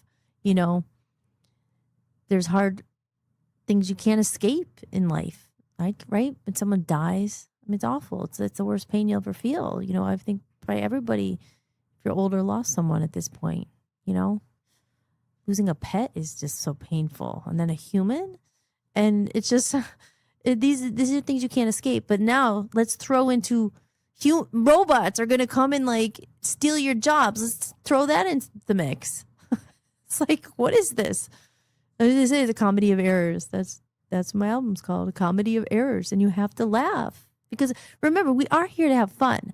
And I get very deep sometimes, and I don't want to be heavy or depressed. Like, oh my God, woe is me. I'm saying we got to laugh at it because it's done on purpose. And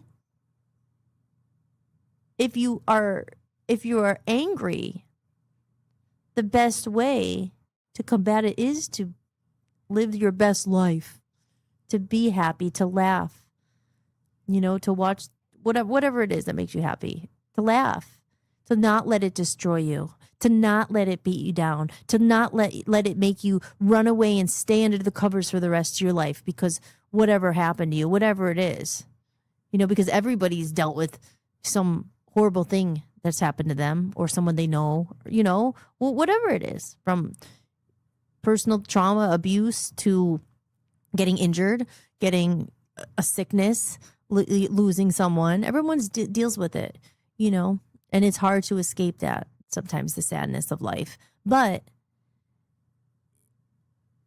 it's also important, you know, if you can look at things a different way. We're all here to grow. That's what I've always felt. And like I said, this, you know, maybe other people don't feel like that, and that's all right. You know, this is the way I've coped with things that happened in my life. And, you know, coping with the loss of my dad and other people I've known and my cat. I know, like I said, I mentioned it earlier. That was the first, like, I had a cat when I was younger. Oh, his name was Mr. Willie. God bless you, Mr. Willie. I miss you. But Tinkle Paw was special. I'll have to share that video. I'll tell that story another day. I might even do a little video about it. I can't really tell the story because I'll probably start crying. So I'll pre-record it so I can edit it in case I cry. But, you know, losing a pet, it's so hard. And that was always my outlet. That's how I healed, like, was music. You know, I have a song on my album called Hole in Our Hearts. And like I said, I didn't want to put that out first because it's sad. Yeah, it's pretty sad. I was going to say it's not that sad, but no, it's sad. And but I don't want to be a Debbie Downer because I said, you know, through the darkness, you find the light. And I also have another song on my album called Heyoka. And Heyoka is a little bit more lighter and fun. But that's like a Heyoka. I learned this, I forget where I found that, but like they say that the Heyoka is like a sacred clown. And like they're the people who go backwards, like everything's backwards to them. They like laugh at life and everything's like society. There's the Heyoka, the spirit sacred clown. They're funny, but they're like spiritual and they don't go in the same direction as everyone. They're always going the opposite way. And I've always felt when I read that, I kind of connected with that. I was like, I've always felt like a weird jester or a clown. Once I was like 10 years old, I always wanted to be a jester, a court jester for Halloween. And I was like, what? Maybe in a past life, I was like, you know, in those medieval times when they're like, you see the movies and like the drawbridge and there's like the clown there with his guitar and trying to like make people like laugh. And they're kind of creepy. They could be creepy too with the shoes and the hat. But like, I just always I swear, I feel like in a past life I was a court jester. You know, some of these things, like they resonate with you. Like, why? Why do you have an affinity for a certain thing? I always wanted to be a jester. Always wanted to be. This is before the Batman movies and the Joker and the clown and all that. Since I was like 10 years old, I loved being a clown. And that's why in the Comedy of Errors, I have the hat and the things. And I'm just like, this is so cool. I could bring it to life.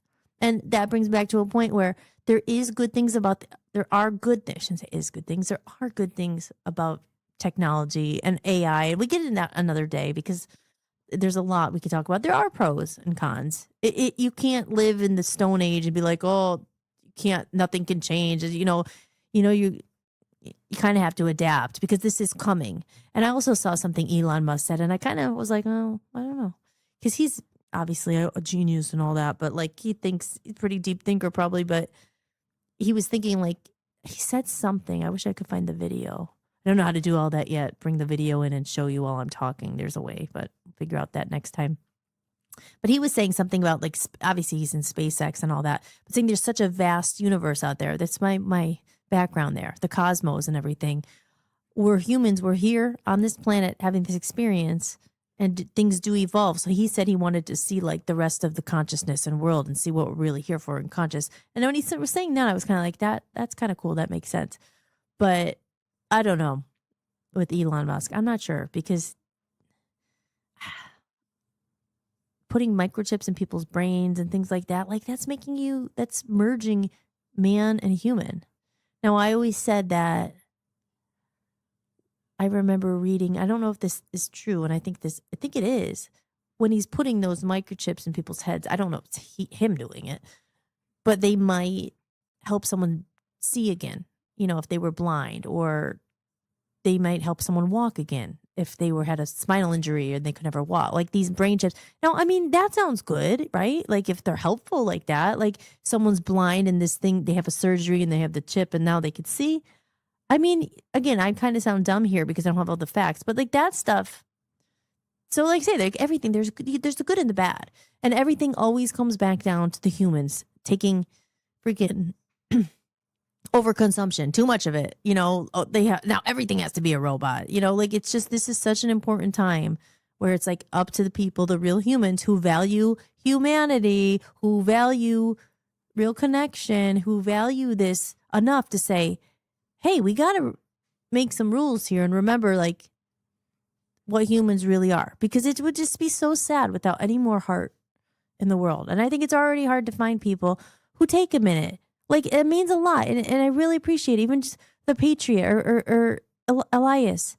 And if someone else did it and I'm missing, I'm sorry, but like that you actually took the time to send me $1. It means a lot. People don't care anymore, And it's like, oh, everyone's asking for money. But yeah, but spend it on someone who's trying to do something good, And I really appreciate that. It means so much. Dan and I have done fundraisers and things, and we hardly made any money. And he has a huge audience. And I'm thinking if people just spent $1, it could help us so much, what we're building. We're building something to tell real stories, to connect people, to make a movement, to save humanity, to save, it's not just me and Dan trying to save humanity, but if people just gave $1 to that, but no, they'll just throw it away, or they'll spend it on beer and weed and whatever.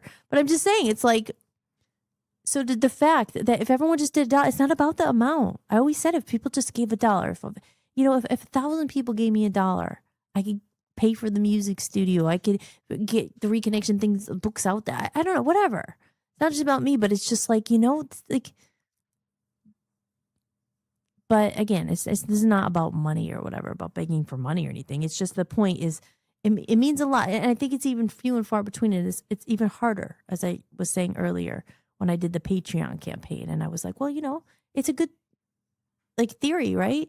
You have 100 fans. If they're willing to pay $10 a month for my Patreon or my buy me a coffee, if I could get 100 people to pay $10, they commit to me, I will give them something in return. I work hard. I'll make sure you have something valuable.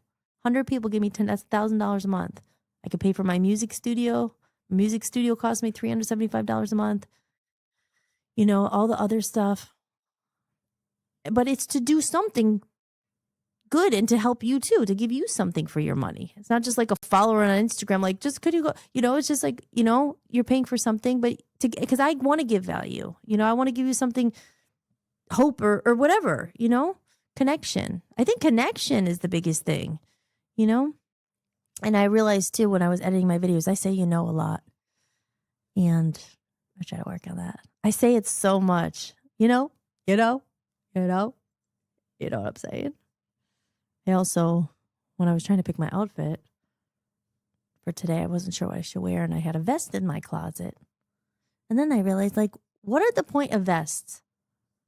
A lot of guys wear vests. Now, I got this vest, and it was kind of cute. It was furry. But when I put it on, it makes me cold. Like, it makes my arm is really cold. I don't know. Why do people wear vests? Anybody out there wearing a vest? I didn't mean to offend you for wearing a vest, but I don't know. I know, like, hunters wear vests and stuff, but I just see the point of them. They make me colder when I put them on. Make my arms cold. Anyway, so, yeah, I had a really good time. I don't even want to stop talking, but, I'm going to come back.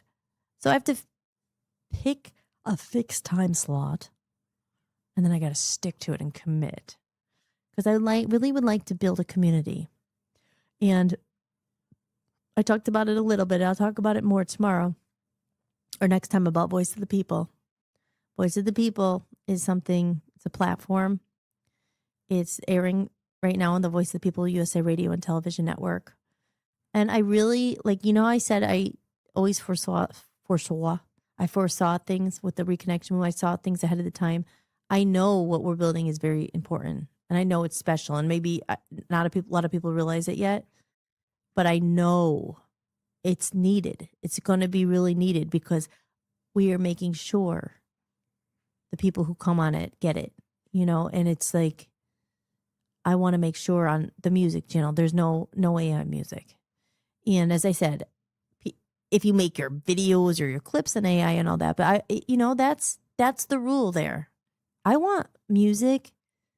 I really want to find music or someone, and there is it. I haven't really searched because I've just been trying to get my own thing going and everything. But I want to find that music where it makes you cry, not make you sad. But when's the last time? And if anyone's listening or in the chat room there, drop a comment. What's the last song that made you cry, or in not cry in a sad way, or moved you or made you feel something? That's the music. I want to find that.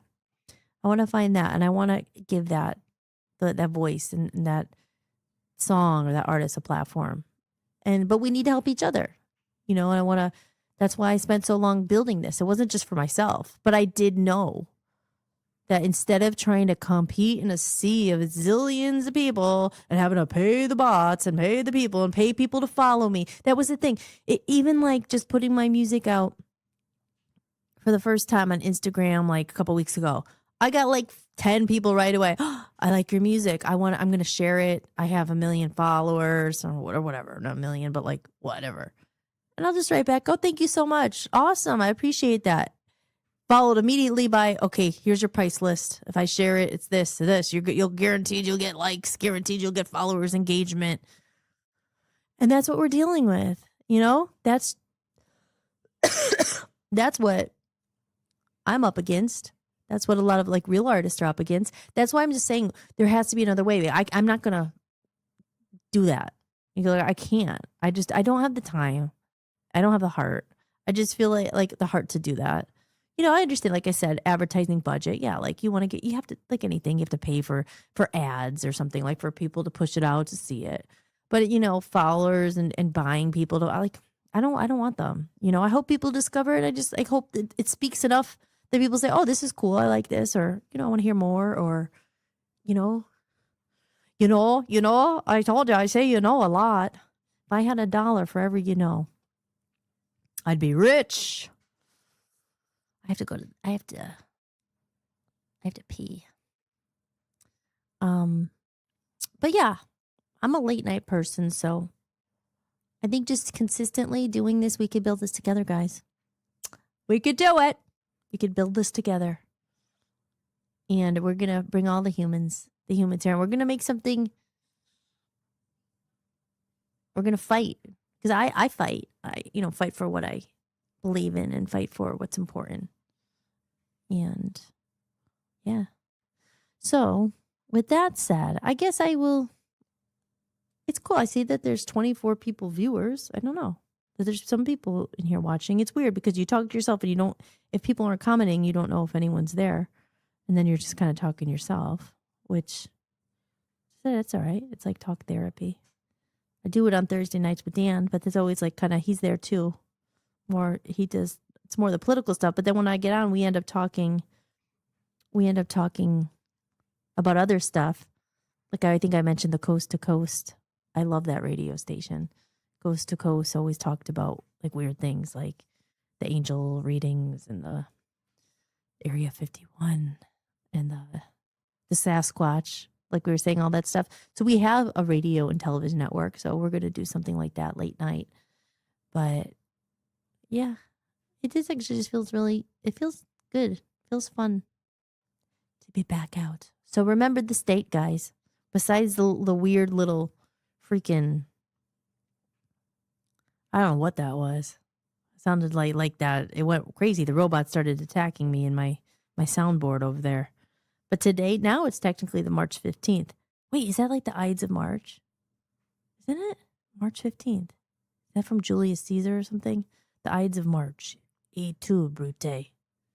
Wasn't that? I didn't read the whole thing. I always thought that was a little bit.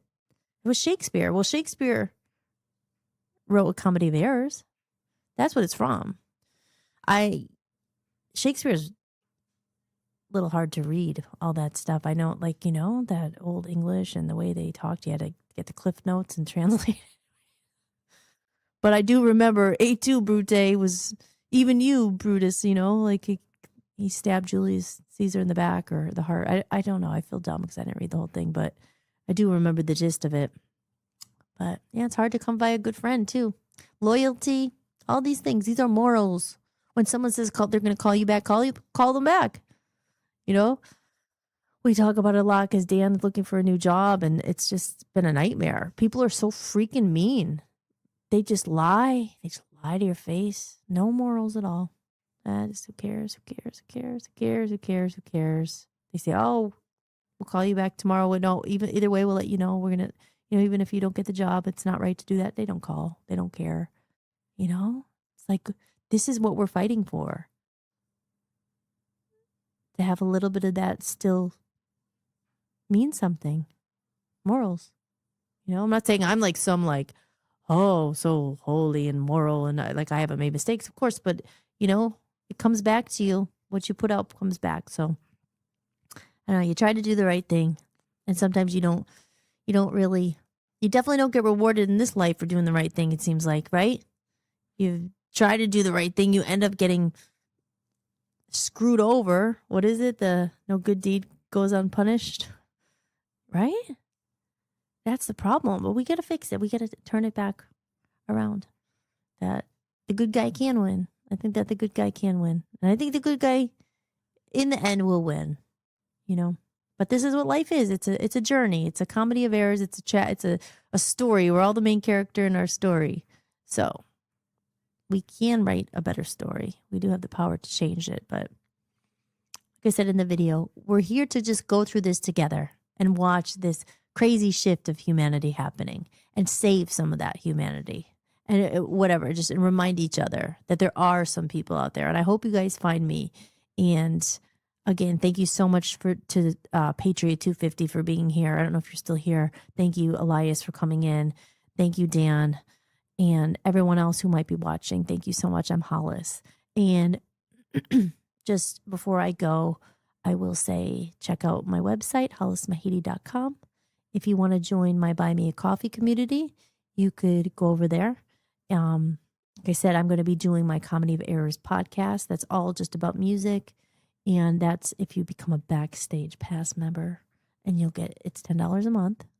And you get a lot of stuff for it. And I'm going to do all these other podcasts. It's just for the music. I'm only doing it on that page. So I don't care even if there's only 2 people. I'm doing it for us. And eventually maybe other people will find it. But I'm literally just doing it there because, you put your music out to the world, but not everybody needs to hear the whole story. But if there are people interested and really want to go deep and see all the stuff behind it, that's what it's for. And it's kind of, like I said, a time capsule for me to record it, and because I've been waiting a whole lifetime for it. So hollismahady.com, you could see the links there for Buy Me a Coffee. There's also the link there for the Reconnection Movement. If you want to download the PDF for free, you can look at that. Send it to a friend. And if you like this, again, tune back in, because I'm going to come back on tomorrow. At least, I don't know if it's going to be as long as I went tonight, but I'm thinking to try to do it every night, at least for an hour, but maybe 2 hours. And yeah, we'll build something cool here. But I guess until next time, maybe that'll just be tomorrow. So thank you so much for listening. And if you manage to stay here between, in the interim when the robot attacked my soundboard there, thank you for staying.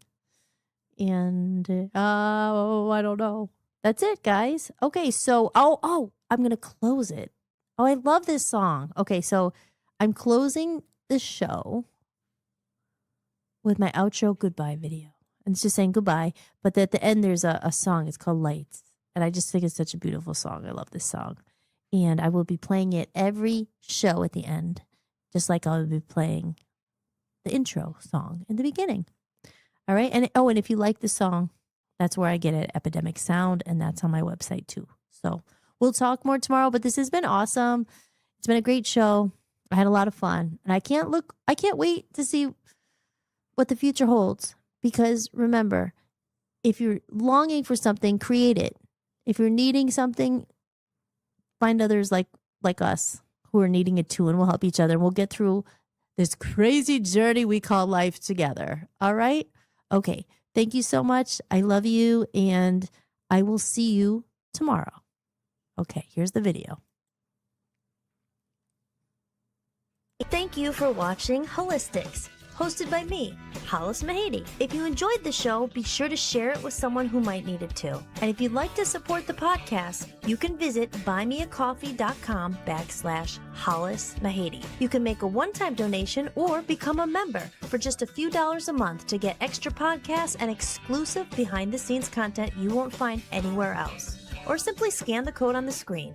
Your support truly means the world to me and helps me continue creating independent content for you. If you like the music featured in this show, I license it through Epidemic Sound. You can head over to hollismahady.com, click on the podcast page, and use my link for a free trial.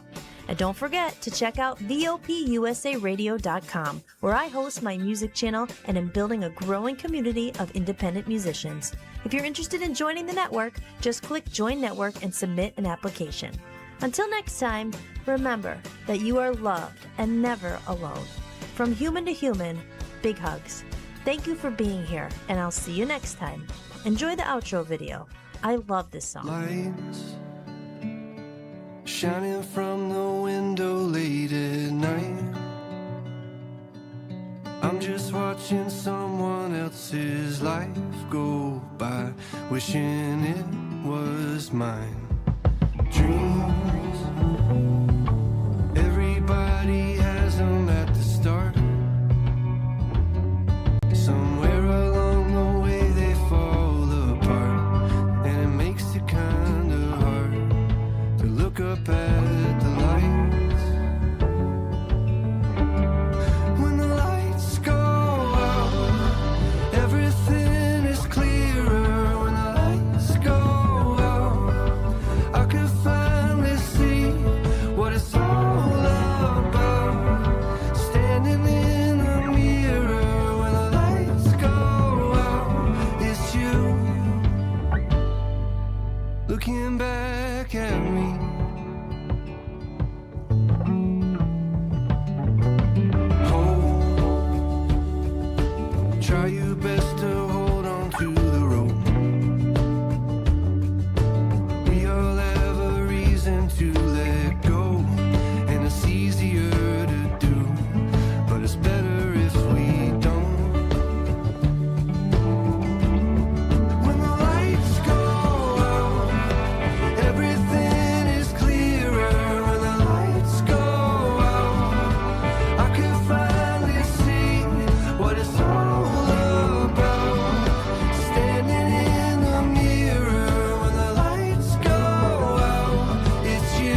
lights go out, everything is clear.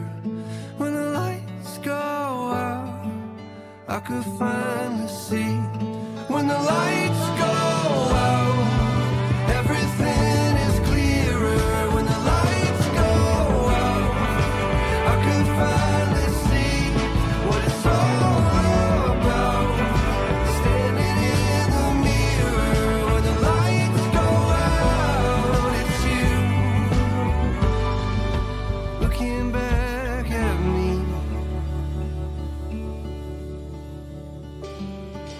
Hope, try your best to hold on to the rope. We all have a reason to let go, and it's easier to do, but it's better if we don't.